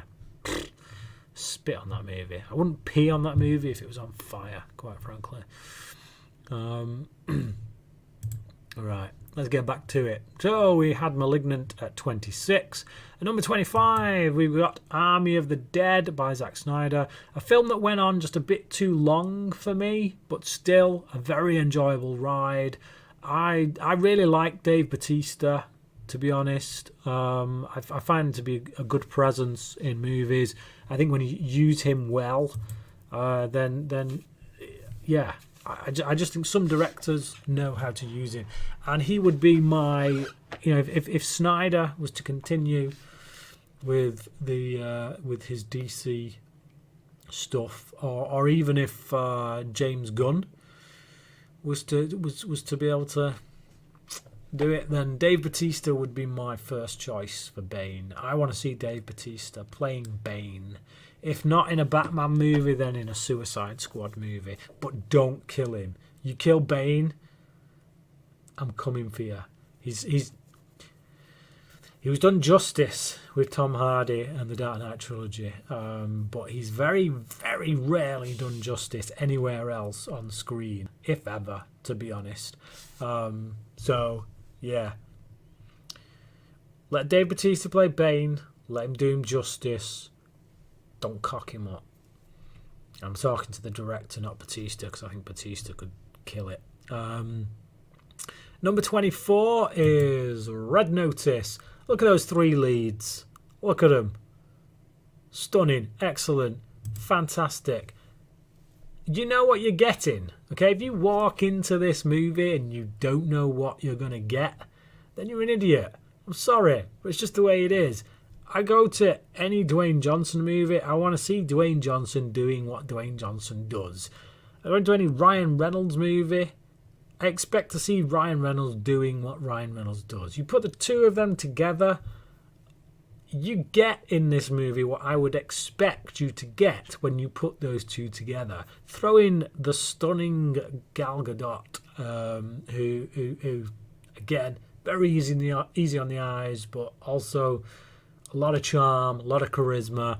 There's just, look at him. Take another look. That's charisma right there on screen. That's charisma just oozing off the screen. Loved it. Loved every minute of it. Yes, it goes a little bit off the rails towards the end. Yes, the twist is obvious. You can see it coming a mile off. Yes, there's a bit too much CGI stuff going on that kind of ruins some of the action sequences. But on the whole, those three together on screen, give me a sequel right now. I will watch that. Fantastic. At number 23 is Rocky versus Drago, the director's cut of Rocky 4. Yeah, never liked Rocky 4, it's got to be said. It's a 2.5-star film for me. But this director's cut made it a 3.5-star film. So a definite improvement. It transforms the movie, it's got to be said. Brings it down to a much more serious level. It has a bit more of a flavour of the original film, less of a music video vibe to it. Yes, it's still got a couple of those montages, with music, but the theatrical cut, that's all it felt like to me. It was just one long montage sequence with no real character depth. This adds depth to the characters, both the main characters, to be honest. So yeah, I was very impressed with what Stallone was able to do. He took out a lot of the garbage that never should have been in there to begin with, and and he replaced it with stuff that for some reason ended up on the cutting room floor, but actually makes the film better. Allows it to breathe somewhat. Yeah, it's much more character driven. Check it out if you've not seen it. And number 22 for me is Those Who Wish Me Dead. This is a film that probably didn't do as well as it should have done, because I think it's from the writer of Sicario and the writer/director of Wind River. He also wrote Hell or High Water. All incredible movies. Really great writer. And Wind River as a directorial effort was fantastic. So I think he set a very high bar for himself with his career so far. And I think if this was like a first time effort from someone, I think people would be more impressed. But given what came before, I think expectations were stupidly high. I think Taylor Sheridan, who wrote and directed this film, he's having a bit more fun. I think certainly the two hitmen characters allow for him to be a bit more playful with things and just the central story is a nice one. This character played by Angelina Jolie just trying to protect this kid, and these two hitmen stopping at nothing to try and get there. You get towards the end of the film and the hitmen start making stupid decisions, stupid choices that you kind of feel like, really? Trained professional killer? You're going to do that? I don't think so. But other than that, it's a really good cat and mouse game that has some nice surprises and some gritty violence in it. I enjoyed it. I liked it. Good performance from Jolie as well. Number 21 is Cruella. Didn't expect to like this at all, really. Emma Stone, again, is one of those actors who's always going to be watchable. But Disney doesn't have the best track record when it's doing its live action remake type things. But this is more a prequel. So this is a prequel kind of thing. So it gives them a bit more license to go places. And it was enjoyable. It was, I liked it. It's probably not quite as good as a lot of people are making out, but certainly one of the best of the Disney live action iterations of their animated things. Okay, at number 20, this was a surprise for me, big surprise, and that's Army of Thieves. So this is directed by this guy in the middle here. I can't remember his name, but it's got one of those unpronounceable names. But he was a character in Army of the Dead, and this is a prequel to Army of the Dead, showing how he came to be the world famous safecracker that he is. You've got budget Hugh Jackman just to his right, our left there, who would make for pretty good Wolverine replacement based on what I saw in this film, if you really just want to keep Hugh Jackman as a young man. But no, I really enjoyed it. It's a good movie. It's a heist movie. They've got, I can't remember if it's 3 or 4 different safes, famous safes that they need to crack. It was a lot of fun. And like I say, as a fan of Zack Snyder, to see this actor from Army of the Dead take on directing duties for the prequel for his character, and actually make a better film. Army of the Dead was just a few a few down on this list. Again, I really enjoyed it, but this is a much leaner film, a much tighter pace to it. Quite a bit of humour, and quite an endearing character story as well. Yeah, I enjoyed it far more than I was anticipating, far more than I was expecting. Like I say, I didn't think I would like it more than Army of the Dead, given that it's a spin-off that isn't even from the original director, but there you go. Who knew? Next up, at number 19, had an absolute blast with this film, and that is Boss Level. Michelle Yeoh there, greatly wasted in the film. She's a character that kind of pops up and you think, oh, she's going to kind of come into play with the main character here, and they'll both take on the bad guys at the end. Yeah, never happened. She's definitely underused. I'd have liked to have seen her in it more, given her action chops. You know, she's one of the best imports, shall we say, on the martial arts kind of kung fu action movie type stuff. So yeah, big shame there, but everything else around the film was just a blast. Just seeing this main character, this kind of his Groundhog Day meets, you know, whatever action movie you want to throw in there. It's an action fest, but it's mixed with Groundhog Day, and it was just really well executed by Joe Carnahan. His best film in a long time, to be honest, since Narc, I would say. But no, I had a blast with it. Real fun. Mel Gibson making for a really good villain, which seems to be his thing right now. He's the best thing about Expendables 3. In fact, he was the only good thing about Expendables 3. But yeah, he makes for a good villain at the moment. Number 18, we've got Candyman 2021. Yeah, big fan of the original Candyman. One of the best slasher flicks, I think.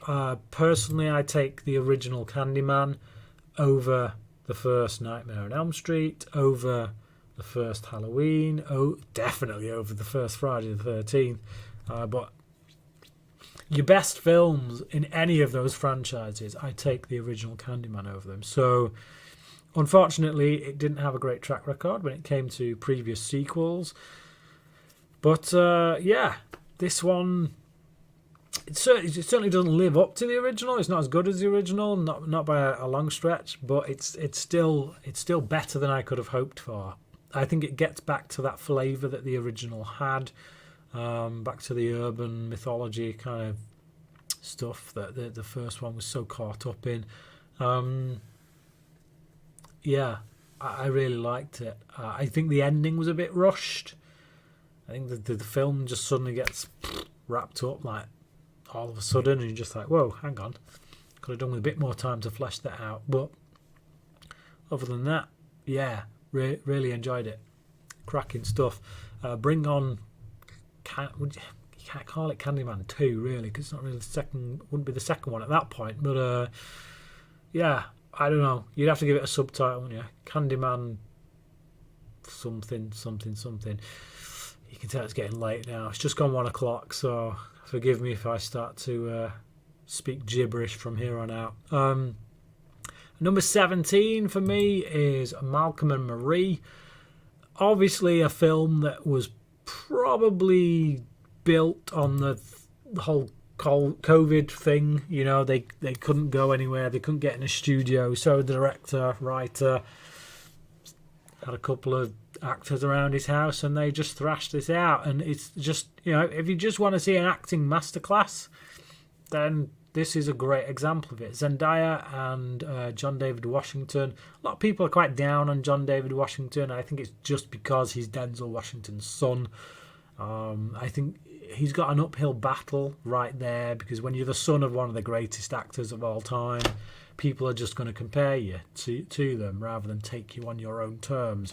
But I think he gives a really great performance in this film, probably his best performance to date. And like I say, they're the only two in it. It's just them two having an argument for 90 minutes. But swinging this way and that. One minute you side with him, the next minute you side with her, and then it's like a pendulum shifting all the time. It's just, yeah, it's really well executed, brilliantly acted, definitely hinges on those performances, but very well directed as well. You know, and you've got just two actors in one house.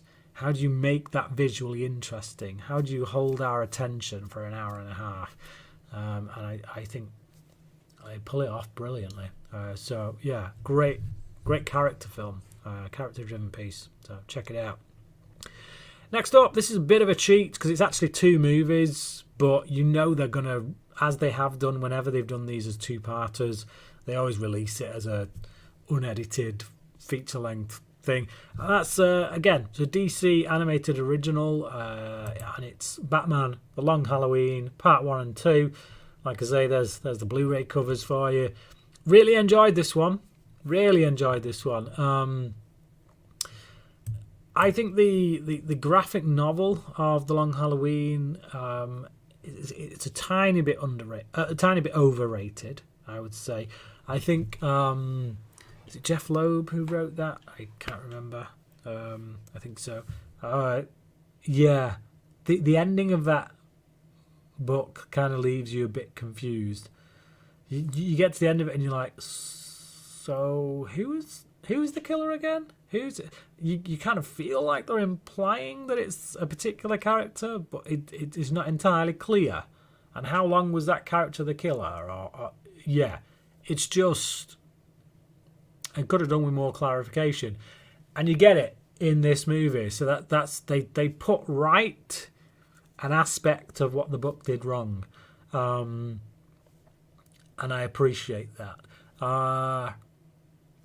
Beyond that, yeah, it's a good adaptation. It's fairly faithful when it needs to be, but it does dovetail away from it, just to put its own spin on things, and I appreciate it. It's good. I liked it. Like I say, when it's released as a complete movie with all the introductory credits and end credits and whatnot kind of spliced out and put together, I will enjoy watching it as a feature-length thing.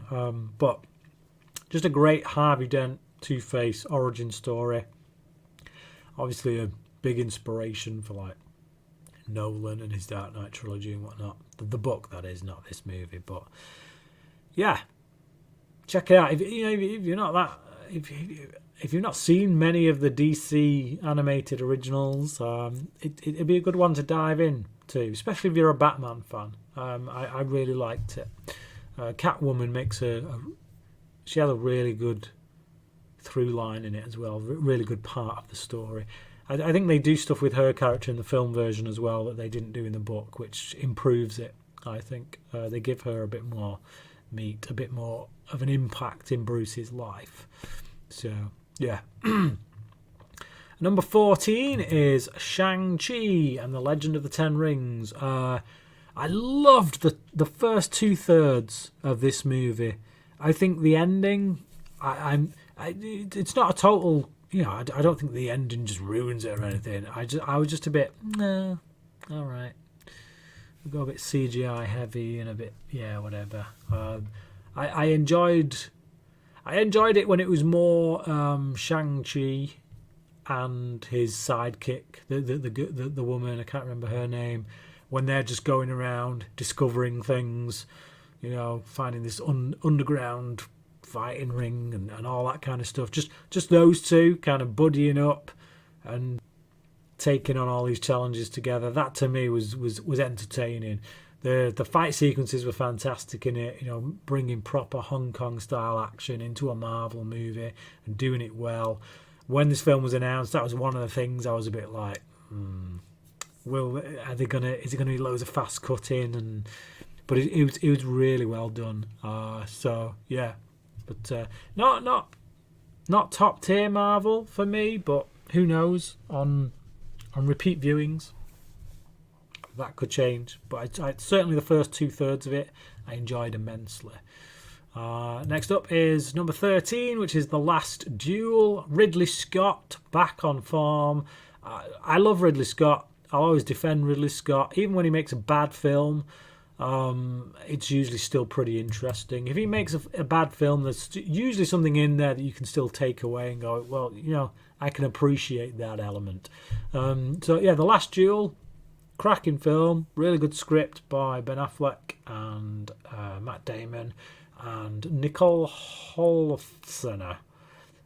I don't know how to pronounce her name, but she did a film called Enough. She wrote and directed a film called Enough, which I think is incredibly underrated. Needs to be seen. If not, well, yeah, it's underrated. It's underseen and it's underrated. It's a really good character-driven drama. So she's a fantastic writer from what I've seen, and yeah, I think this is a really good film. It tells a true story, but from 3 different perspectives. I think as each perspective comes along, you get caught up in that perspective, and then the next perspective happens and it changes your perspective. So it's almost like, who's telling the truth is the question. I think if there's one place the film goes wrong, and that could be down to Scott and the way he's interpreted the script. If there's one thing that it goes wrong, I don't think there's enough ambiguity there. I think the film favours this central female character. I think it favours her perspective on things, and I think if her perspective had been the middle section, let's say, then it would I think it would make you question more who's telling the truth here, who was actually telling the truth. But yeah, I think by the time you get to the end of the film, you're left feeling, well, she was telling the truth. She must have been. Come on.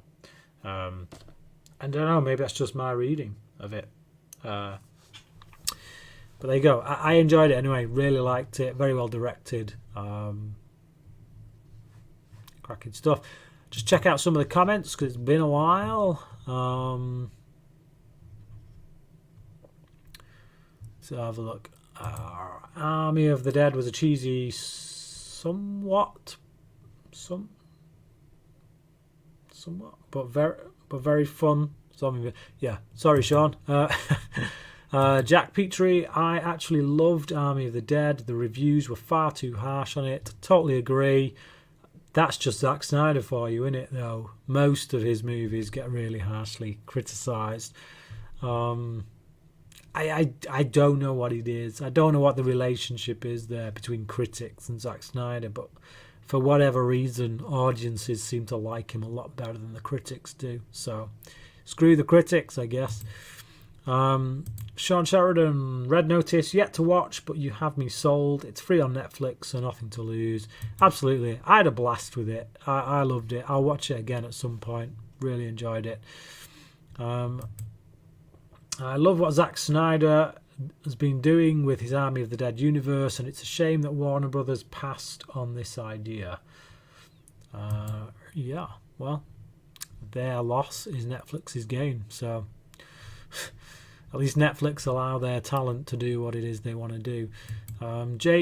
Dave Bautista is the best wrestler turned actor out there. His small role in Blade Runner 2049 is better than any role The Rock has had. So much range in that one scene. Totally agree, mate. Again, that could be down to the director. Put The Rock in Denis Villeneuve's hands, and who knows what we could get. But yeah, certainly at this point I would agree. That sequence in Blade Runner 2049, that was the one. That was the one where I watched that sequence and I just went, Bane. That is Bane. I always thought he looked the part for Bane, but he was never a genuine consideration. And then I saw that scene in Blade Runner 2049, Bane. That, yeah, absolutely. Unequivocally. Out of all the live-action Disney remakes, Pete's Dragon is my favourite, and I actually think it's better than the original. I'm going to agree with you there. I'm going to agree with you. And there's actually a film on this list by the director of Pete's Dragon. Really good director. He's proving himself to be an outstanding director. But Pete's Dragon is one that me and my wife really like. We watched that film expecting nothing. but it surprised us. It's got a lot of heart, that film, a lot of soul. It's a great kids movie, great family movie, I think. I've never liked the original though, so it wouldn't be hard for me to say it was better. Most things would be, but yeah. Rocky 4 I love, my favourite Rocky, but I fully accept its faults. It's a movie that only works in its time. 1980s. The director's cut, I heard mixed things, but I will watch. I'm surprised you've heard mixed things, to be honest, because everything I've heard from everyone who's watched it has been that it is clearly a better version of the film, and it is, undoubtedly. But yeah, Rocky 4 is definitely not the best Rocky film. That would be the Best Picture winner, Rocky. Right? Yeah, Rocky is clearly the best Rocky film, like far and away. It's not even close for me. But yeah, there you go. Candyman I did enjoy. Should have had another 10 minutes to flesh it out. Yeah, I agree with you on that one.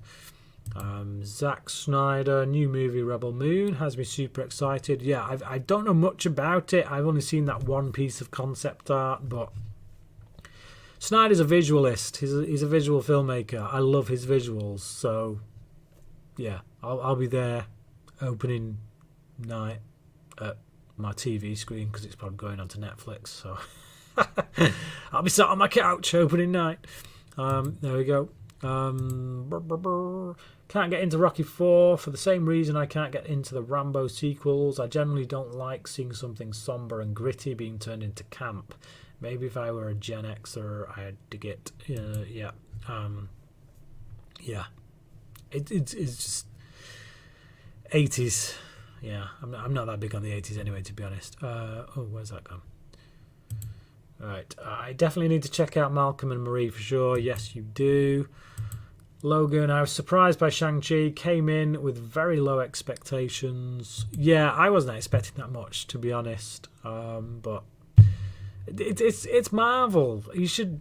I'm just used to Marvel now cranking out 4-star films. You know. Oh, what's gone on there? Cooey. There we go. Focus is playing a bit. Right. Yeah, I'm just used to Marvel cranking out 4-star movies that now I take it for granted. But yeah. Shang-Chi is definitely my favourite MCU movie I've seen in a long time. Simu was awesome, and the third act didn't really bother me from someone that's a fan of dragons. Okay, fair enough. Shake and bake. It's unfortunate that they decided to release the last duel around the releases of Halloween Kills, No Time to Die, and Dune, so it kind of got wiped by those films. Deserves to be watched by more people. Yeah, it's on Disney Plus now. Is it Disney Plus? Or Netflix? It's on one of them, or Amazon. It's on one. It's on one of those. So many flipping streaming services these days. You can't keep up. But yeah, definitely worth the watch. Definitely. Jake Scott is so hit or miss for me. Alien is one of my favourite films of all time, so I'll always respect him at some level. I'm not sure that The Counselor is good, but it's interesting. Yeah. Counselor got ripped to shreds when it came out. It was like on most worst movies of the year lists when that came out. I watched it and I was like, yeah, it's not a good film, but as you say, it is interesting that there's something there that kind of holds the attention, and that garroting scene with Pitt is just that makes me sweat big time. So it's stuff like that where Scott has the ability as a director to pull things like that off and really get a reaction out of you. I just think sometimes he doesn't always understand what he's got, maybe. I don't know, but equally he's got a whole laundry list of absolute classics to his name. So I certainly don't think that I don't think you can accuse him of just being coincidental in some of the hits he's had. You know, Blade Runner, Alien, Gladiator, Thelma and Louise, The Last Duel. If you watch the extended cut, the full cut of Kingdom of Heaven. It's fantastic. It's almost up there with Gladiator for me, to be honest. So yeah, he's clearly an outstanding director. And when he does something that, you know, for him is quite average, like All the Money in the World, still, by most director standards, that's a great film. So yeah, for me, Ridley Scott is one of my favourite directors, always will be. If people dislike Reynolds for being one note, they should check out The Voices. Very unique film, his best. I have that on DVD, still not got around to watching it yet. Okay, right, let's have a look.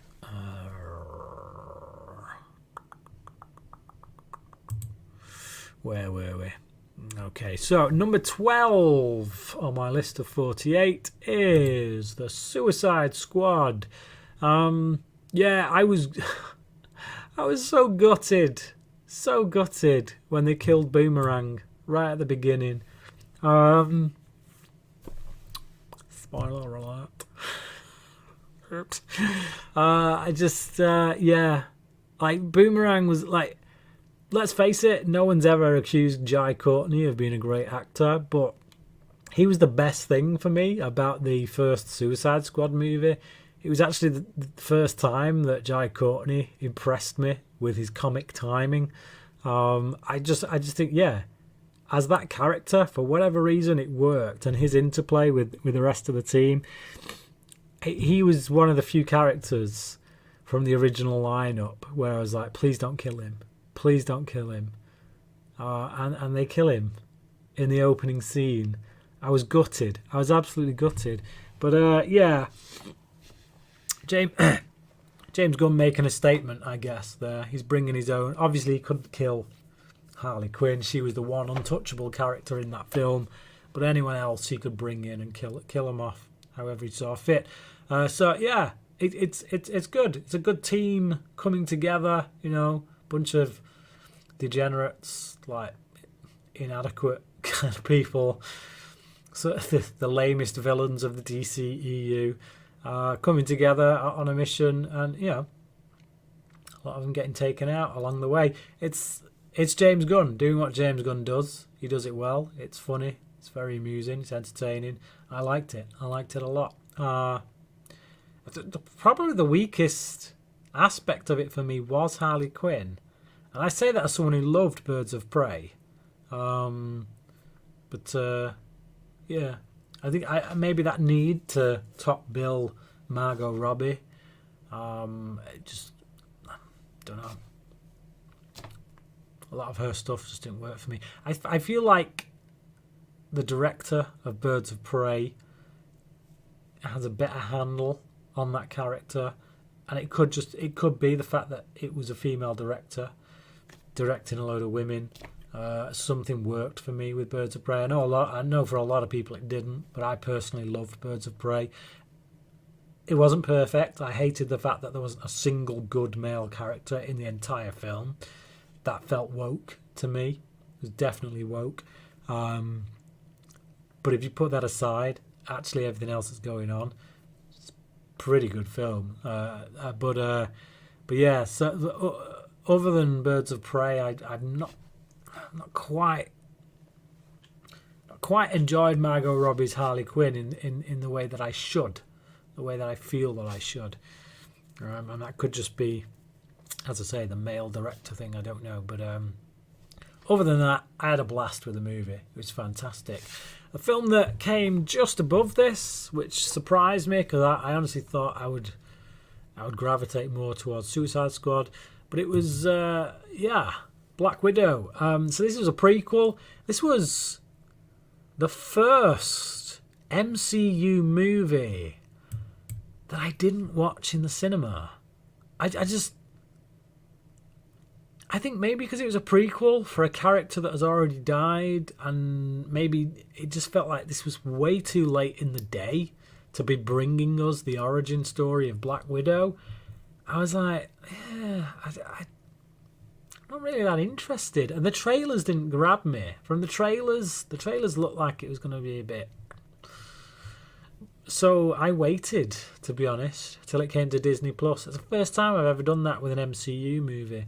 Second time is Eternals. Every other MCU movie I've seen at the cinema. But Eternals and Black Widow I didn't. I'm a bit gutted about Black Widow that I didn't, because I really enjoyed it. I thought it was fantastic. Very well directed. Some of the dodgy CGI that was in the trailers obviously had a few more go-arounds in the edit by the time it made it to cinema. So it didn't look nowhere near as bad as it did in the trailers. But it grabbed me. It gripped me. I got caught up in the story, in the character development of Natasha Romanoff and her kind of surrogate family. So, yeah, big surprise. Probably the biggest surprise for me of the year. At number 10 is The Green Knight, and this is, as I just previously mentioned, this is the film that is from the director of Pete's Dragon. Very surprising. Two completely different movies. Dev Patel I really like. In the past few years I've come to the conclusion I really like Dev Patel. He's quite a draw for me. He's a very good actor, makes very good choices.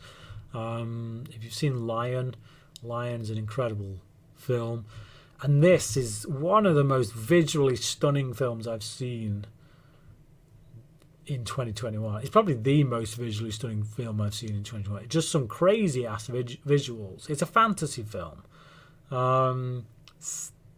set within the kind of King Arthur realm of storytelling. I'm not that big on,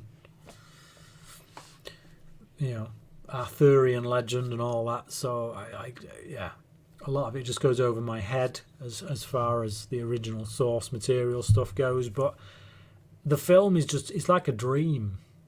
It's just visually arresting and gripping. Even when you don't know what's going on, you're still gripped. It's just this character going on this journey, and he's a bit of it. He's a bit of an idiot, to be honest. He does something at the start of the film that's a big mistake, where you're just like, what have you just done? Did you not listen? And that leads him on this road to, well, I won't spoil it because it goes places. And I think the less you know about the film, I didn't know anything about it going in, to be honest. Wasn't expecting a fantasy film at all. I was expecting more like The Last Duel. I was expecting that kind of film, and it was just suddenly went into all fantasy, trippy visuals. It's just, it is one of those films you can turn the sound off and just watch and just be like mesmerised by. But yeah, really great film, and it might go up on my list with rewatches. So yeah. Number 9, I am a huge Aaron Sorkin fan, and Being the Ricardos was a really good Aaron Sorkin film. It's I'll just leave that up a bit longer. I've been a long time fan of Sorkin. West Wing, one of my favourite shows of all time. I often name Sorkin as my favourite writer of all time. I think you either like what he does or you don't. I think those who don't like what he does probably find that he leans a bit too much on the liberal side, but also that they maybe find that he's a bit too sermonising. But I find that his sermonising is done in such an intelligent and beautifully written way that I kind of overlook it at times. This is one of his lesser works, I would say. I preferred, certainly as a director, I preferred Molly's Game. I definitely preferred The Trial of the Chicago 7 from last year. But by anybody else's standards, it's a really great drama that has a fairly downbeat ending, to be honest. Biggest surprise on this list, I think, not for me, but for anyone watching, I think they'll be very surprised that I've put it this high. Number 8 for me is The Matrix Resurrections. I really loved this. I gotta say, I'm a big sci-fi fan. I'm a big fan of the original Matrix movies, especially that first film. I think they got back to basics with this. Well, I say they, Lena Wachowski going solo on this one, but bringing it back to mostly practical effects augmented by CGI rather than the other way around, and just simplifying it, making it about that love story between Neo and Trinity. I think it had a lot more heart, I would say, than the previous movies because of that. I was never that caught up with the love story between them in the previous films, whereas this one made me care about those two getting together. That alone is worthy of praise. But yeah, I don't think the action sequences were half as bad as people were making out that they were. Definitely Hugo Weaving should have been Smith again. They could have done some de-aging work if they really wanted to have him be a younger man. But Smith, yeah. Weaving is Smith, simple as. But no, I loved it. Love The Matrix Resurrections. I think it's been unfairly maligned. And I do think it's one of those films that in time people might grow to appreciate. Number 7 for me is Judas and the Black Messiah. Just an incredible, gritty, true life drama with just some amazing performances. Daniel Kaluuya is great in it, but the actor that is front and centre there, I can't remember his name. I've seen him in quite a few things now. He's impressed me in pretty much everything I've seen him in. But he's also outstanding in this. But yeah, I loved it. Obviously, the Oscars last year changed things around a bit because of COVID times. So it even though it was a 2021 release, in the UK and the US, just everywhere basically, it did get its nominations for last year's Oscars. So, but expect some nominations for it in the Lomax Movie Awards this year. So yeah. Next up, we have got number 6, which is Encanto. Loved this. Absolutely loved this. It's got an amazing soundtrack from the guy who also did Moana, which is my favourite Disney film. The soundtrack to this is practically just as good. Me and the kids have literally just been listening to it non-stop in the car whenever we've been going out. And it's just got a really great story. I've actually got a movie evangelist video essay bubbling up that I need to get around to doing on this film. But no, I loved it. Really loved it. One of my favorite animated movies of recent times. Again, before I do the Lomax Movie Awards, there are a few animated movies I still need to see, like Luca and Mitchell versus the Machines or something. Everyone keeps raving about that. I barely heard anything about that movie, to be honest, until loads of people just on Letterboxd and on YouTube and on Facebook just kept saying, you need to watch Mitchell and the Machines. I'm like, really? Apparently that's the thing. So yeah, Mitchell and the Machines and Luca are 2 movies I need to see before I put together my Lomax Movie Awards, because obviously there will be a Best Animated Feature category. But certainly at the moment Encanto is the front runner. So we'll see what happens. Before I get into my top 5, I'll just go back to the comments, see where we're at.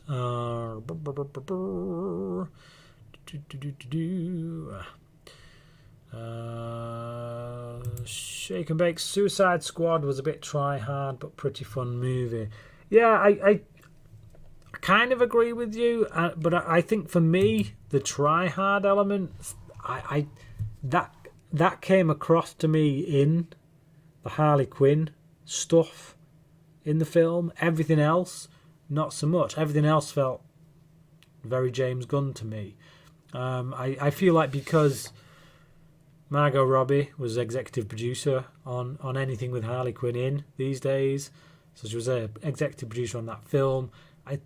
I think there's clearly James Gunn was basically just told, look, you can do whatever you want with any of the characters, but Harley Quinn is untouchable.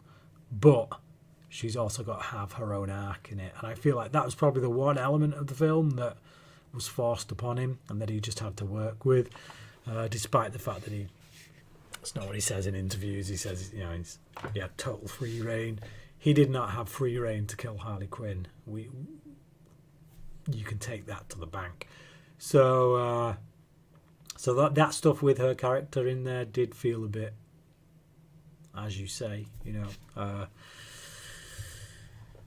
bit try hard. But the rest felt pure grade A James Gunn to me. So yeah, The Suicide Squad is one of 3 DCEU films that I enjoy. Prey and Shazam are the other 2. Might be my favourite of the 3. Amanda Waller was a proper scumbag in this one. Yes, she was. Great actor. So yeah, okay. Shake and bake. To be honest, the villain of Black Widow looks like a Fortnite character. Fair enough. I'm not a gamer, so I wouldn't know. It was nice to see Olga Kurylenko back doing something though, having a fairly predominant role. Like, you don't see much of her, unfortunately. I really like Olga Kurylenko. She's one of my favourite Bond girls in what is probably the most lambasted Bond film, Quantum of Solace, even though I love that movie. I think it's highly underrated. It's a great Bond film. A lot of that was to do with Olga Kurylenko. She needs more top tier kind of level roles. People need to start giving her stuff because she's a great actress. She doesn't deserve to be stuck in straight to DVD hell. So yeah, it was nice to see her popping up in the MCU. Hopefully she'll return. All right. Suicide Squad was fun, but a bit overrated for me, and they're 2 characters that I feel should have been alive more. Just with the Weasel and Boomerang, definitely was a big disappointment. Yeah. Weasel I wasn't that bothered about, to be perfectly honest. He was just one of them characters that popped up where I'm like, yeah, that's an obscure character that no one cares about, really. He was there for the laugh, and that was it. Did his job. But Boomerang, for me, was a bit of a sore point, just because he was in the previous movie. He was a part of the main team in the previous movie. I wouldn't have minded if he'd have got halfway through this one before they took him out, but it was almost like Gunn was just washing his hands of as much as possible from that original as he could. And unfortunately, for me, Boomerang he was my favourite from the original. What can you do? So yeah, have you seen House of Gucci? No, I've not. It's definitely on my watch list. As a big Ridley Scott fan, there is 2 Ridley Scott films that I've not seen. One is 1492, Conquest of Paradise, and the other one is House of Gucci. So yeah, once I've seen those 2, I'm all caught up with Ridley Scott. King Shark and Ratcatcher were my 2 favourite out of the whole Suicide Squad gang. Yeah, I think most people kind of felt the same way. They were the 2 characters that stood out, I think, had the most depth to them at some point. I thought Rick Flag was given a bit more depth in this one as well than the previous one. But yeah. So, The Matrix Resurrections was awesome, and it's a shame that this bombed at the box office. Thank you. Yes, totally agree. I think more people will come around over the years. I think it's one of those kind of movies. Green Knight is what I always wanted Legend to be. Pardon me. I actually quite like Legend. If you're talking about the Ridley Scott one, I really like Legend, just from the visual side of things. And Tim Curry's Darkness is just one of the best makeup jobs ever. It's just fantastic. But yeah, Green Knight is it has to be seen to be believed, to be honest. It's outstanding visual film. Still have the songs in Encanto stuck in my head, as do I, but I'm quite happy that they're stuck there, to be honest. It's not like Frozen, where the songs to that film got old really fast, whereas Encanto, I'm like still singing them, and I'm quite happy to be doing so. I think Wish Dragon was actually quite entertaining. I've not seen that. I don't know what that's in reference to. So, Mitchell's versus the Machines is definitely my favourite animated movie of the year, Brian. You seriously need to check it out. Yes, so I keep getting told. No Time to Die and Dune were my favourites of the year. Black Widow was a bit of a disappointment. The trailer looked very promising, and besides Florence Pugh being awesome and that family, the story just felt flat and just a typical MCU movie. See, I was completely the other way around. That's what I thought the movie was going to be based on the trailers. I didn't think the trailers looked that great, to be honest. They made me lukewarm to it, but it was the film was actually pretty decent. Olga Kurylenko did a solid horror film called The Room, not that one from last year. Thank you for letting me know. I will check that out. Like I say, I do like her. Matrix fan of the first one, but I'm burned out on this franchise after the 2 and 3. I'm going into the 4th one with an open mind. Please do. Please do. If you've not seen it yet, please do. It's definitely the best sequel for my money. It's better than 2 and 3. Easy. Okay. I love Olga Kurylenko in Centurion, which I think is an extremely underrated film. Yep, I agree. Nothing more needs to be said there. Wish Dragon it's basically about a boy. He sees a dragon, look like a genie from Aladdin. Okay, fair enough. Jake, I'm not a Bond guy aside from GoldenEye and On Her Majesty's Secret Service, but I don't remember Solace being that bad. It's not. It's mostly among Bond fans. It tends to be rated in the bottom, certainly the bottom 5 from what I've seen, and I just don't get it. I just don't get it at all. It's better than the majority of old Bond films, to be honest, and most Bond fans would strike me down for saying that, but screw them. Right, okay, so into the top 5. At number 5, we've got A Quiet Place Part 2. I was equally impressed with this film as I was with the first one. John Krasinski coming out, all guns blazing. You got Emily Blunt, who's just fantastic in both films.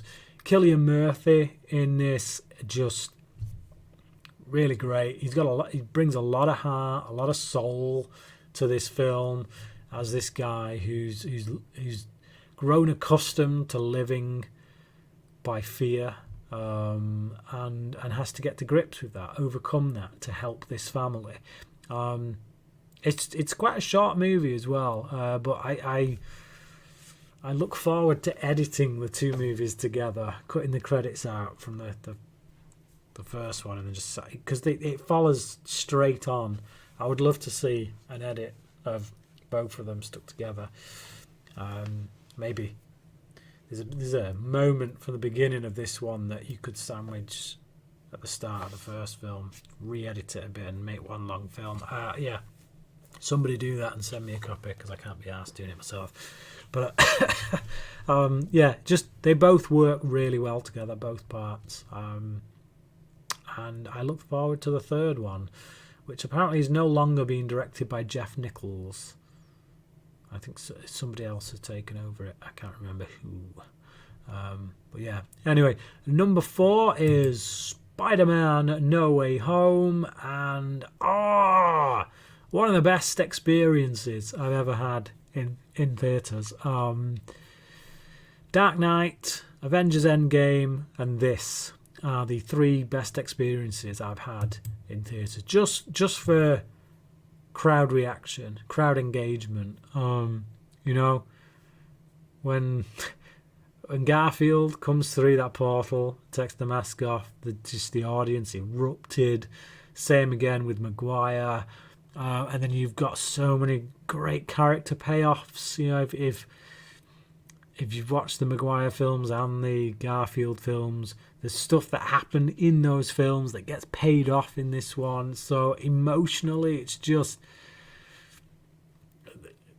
It shouldn't have worked as well as it did. It had no business working as well as it did. But I came out of it so satisfied, just on cloud nine. Just as a fanboy. It's a fanboy's movie. You know, I get that there's a lot of people who don't like comic book movies and they're very down on them, and they see this just as a studio movie it's all about the bottom line. It's all, you know, and they'll try and say it doesn't have as much value as like your Scorsese movies or anything like that. But just, you know what? Why can't we have both? You know, I mean, it's just, it doesn't have to be either or. This is a popcorn movie in the greatest sense of the words. It delivers on every aspect as a fan. You know, as a fan of this kind of movie and of the previous incarnations, it just does something that hasn't been done before on the big screen, and nails it. Just nails it. So yeah, loved it. And number 3 for me is No Time to Die. A big Daniel Craig Bond fan.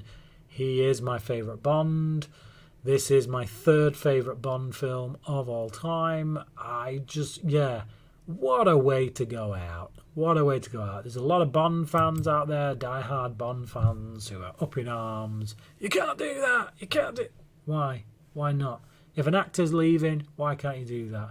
You know they're going to replace the actor, they're going to start again. So what does it matter? You're still going to get your Bond. Why not go out on it? Yeah.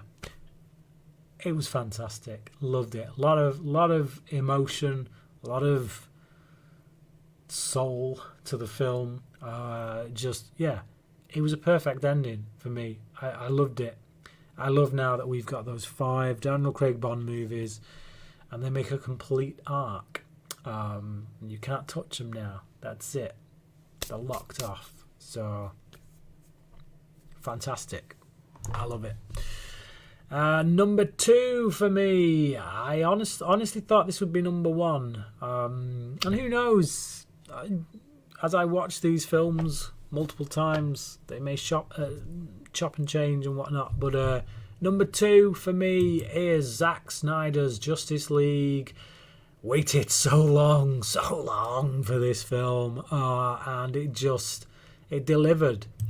It's not perfect, you know. It still feels somewhat incomplete because obviously there's a lot of setup in there for stuff that we may never get.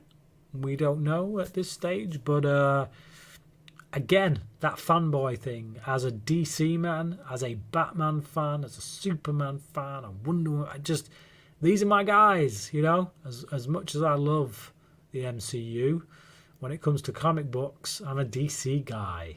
I am a DC guy, and Snyder gets it because he's a DC guy too.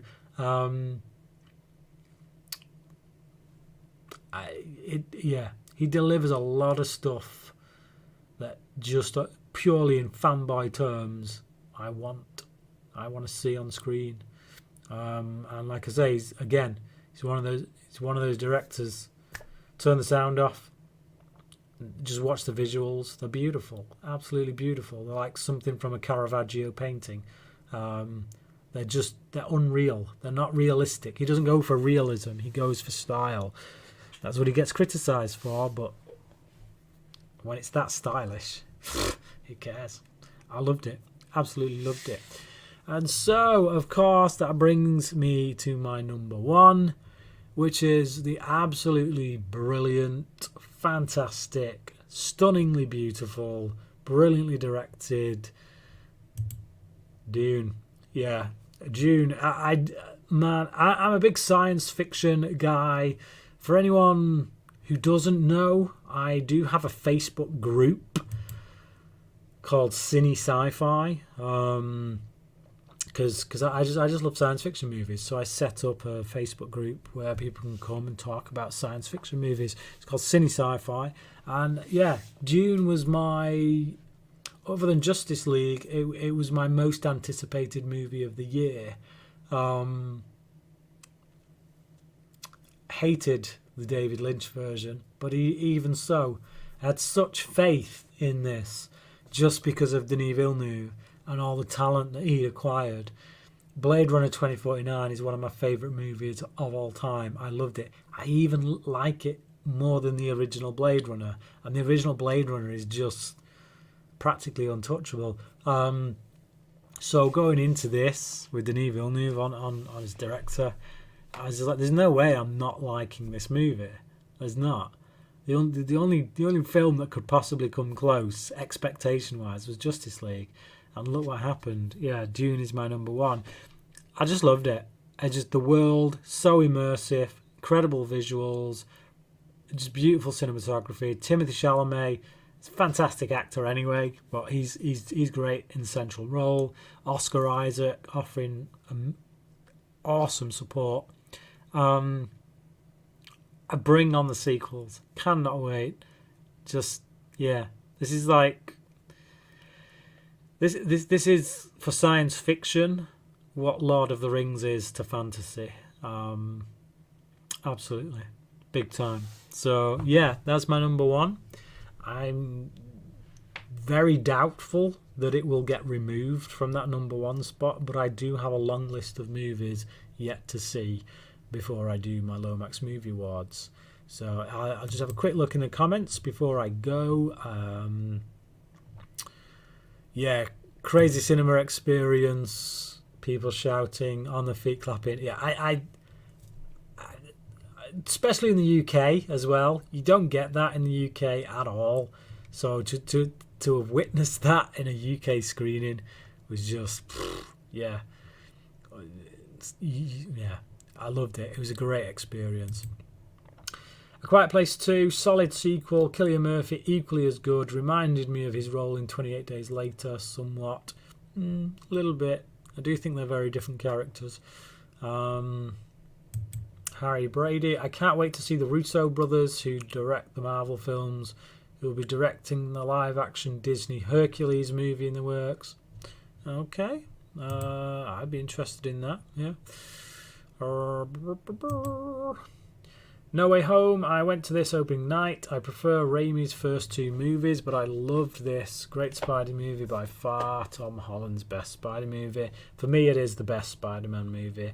Just because, just bringing the three of them together, the banter between them when they're all together, you can't beat that. And I do feel like those two first Raimi Spider-Man films are a little overrated. They've not dated particularly well. Especially the first one, at any rate. I do still like them, though. I do still like them quite a lot.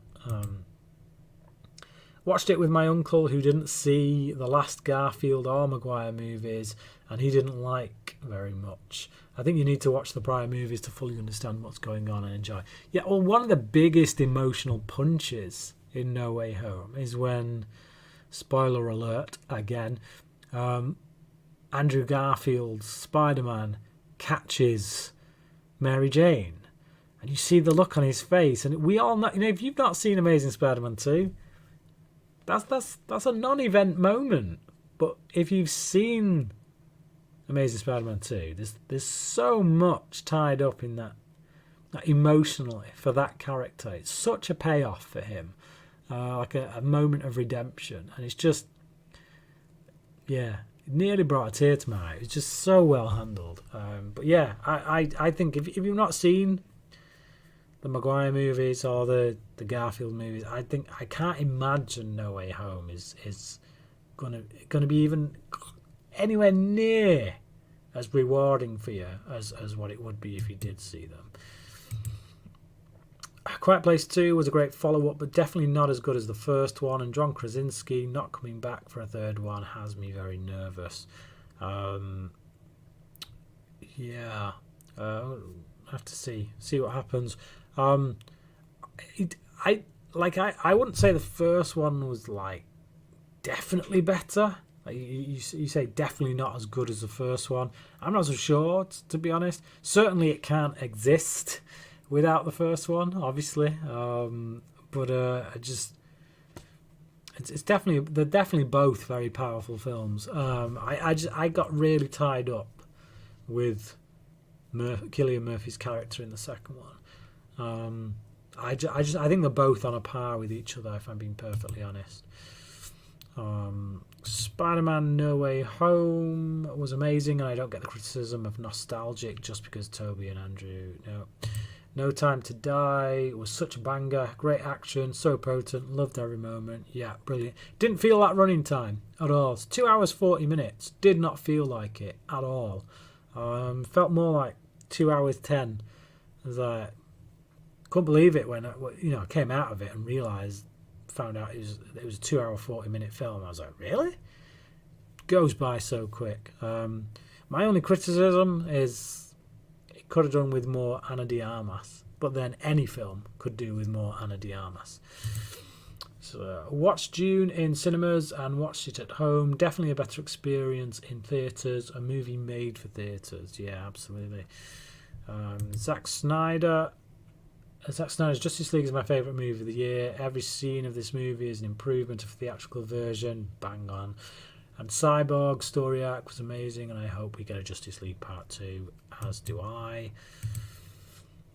I must ask, which one is worst, Catwoman or Justice League? Catwoman. Catwoman was unwatchable the first time around. Justice League has only become unwatchable as more, as we learnt more. We all know the story. If you're not new to my channel, you will know the story of how I gave Justice League a 5-star review. Whatever. It was the biggest mistake I've ever made. I'm not proud of it, but it's just, I really enjoyed Justice League. First time I saw it, had a blast with it. First couple of times I saw it, but then as stuff started to come out, information about the way that the studio had treated Snyder, and then especially once we started getting to see footage from Snyder's film, and then big time when we actually got to see Snyder's film. I watched Justice League the day after watching Zack Snyder's Justice League, and watching it straight after Zack Snyder's Justice League, it was embarrassing. It was just, I can't believe I ever had a 5-star experience with that movie. It's just, oh man, whatever. I'm sure we all have those. Yeah, you watch it now and it's just like, oh, you can see the way it's just been topped up. The way it's just a hatchet job, pure hatchet job. And then stuff's just stuck. It is, ugh. Yeah, I'll never watch that film again now. Not unless it's to do a video in which I take the piss, but... Jake, I don't like the Snyder Cut, but at least it is a distinctive vision. Justice League felt like cinematic waterboarding, big time. Okay, personally I'd rather see Garfield in Amazing Spider-Man 3 than another Tom Holland movie. I agree. I'm a big fan of Garfield Spider-Man. He is my favourite Spider-Man. Logan, again, Garfield is my favourite Spider-Man. Yeah, give me Amazing Spider-Man 3, big time. Can't wait. I'm going to have to leave it here now, guys. I'll just pick up on this last comment from Jack Petrie, and then I better get off because it's 2 o'clock in the morning. I have to admit, I've only seen a few of the DCEU movies. Hearing about the original Justice League being a huge disappointment, I lost momentum with the films. We'll continue now for Zack Snyder's. Yeah, just leave out Justice League. And watch the extended cut, the full cut, the 3-hour cut of Batman v Superman. So yeah, I would say I'm a bigger DC guy than I am the Marvel guy. Even when DC gets it wrong, I feel like they still take more risks with regards to trying to let each film have its own tone, have a different tone. Let directors make their impact on the film they're making, rather than just trying to get everyone to toe the line and make them all look the same. Again, like I say, I don't mean that as a major criticism of Marvel, because what they do well. But what I like about DC is that they bring in directors and they let those directors do their thing. Or at least they do now, after everything that's gone on. Just wish they'd done that with Snyder way back when. So yeah, I'm gonna leave it there, guys. Very late. Thank you for joining me in the chat, guys. It's been a pleasure. Let me know what your favourite films are from the ones that I've mentioned here. Hang on a sec.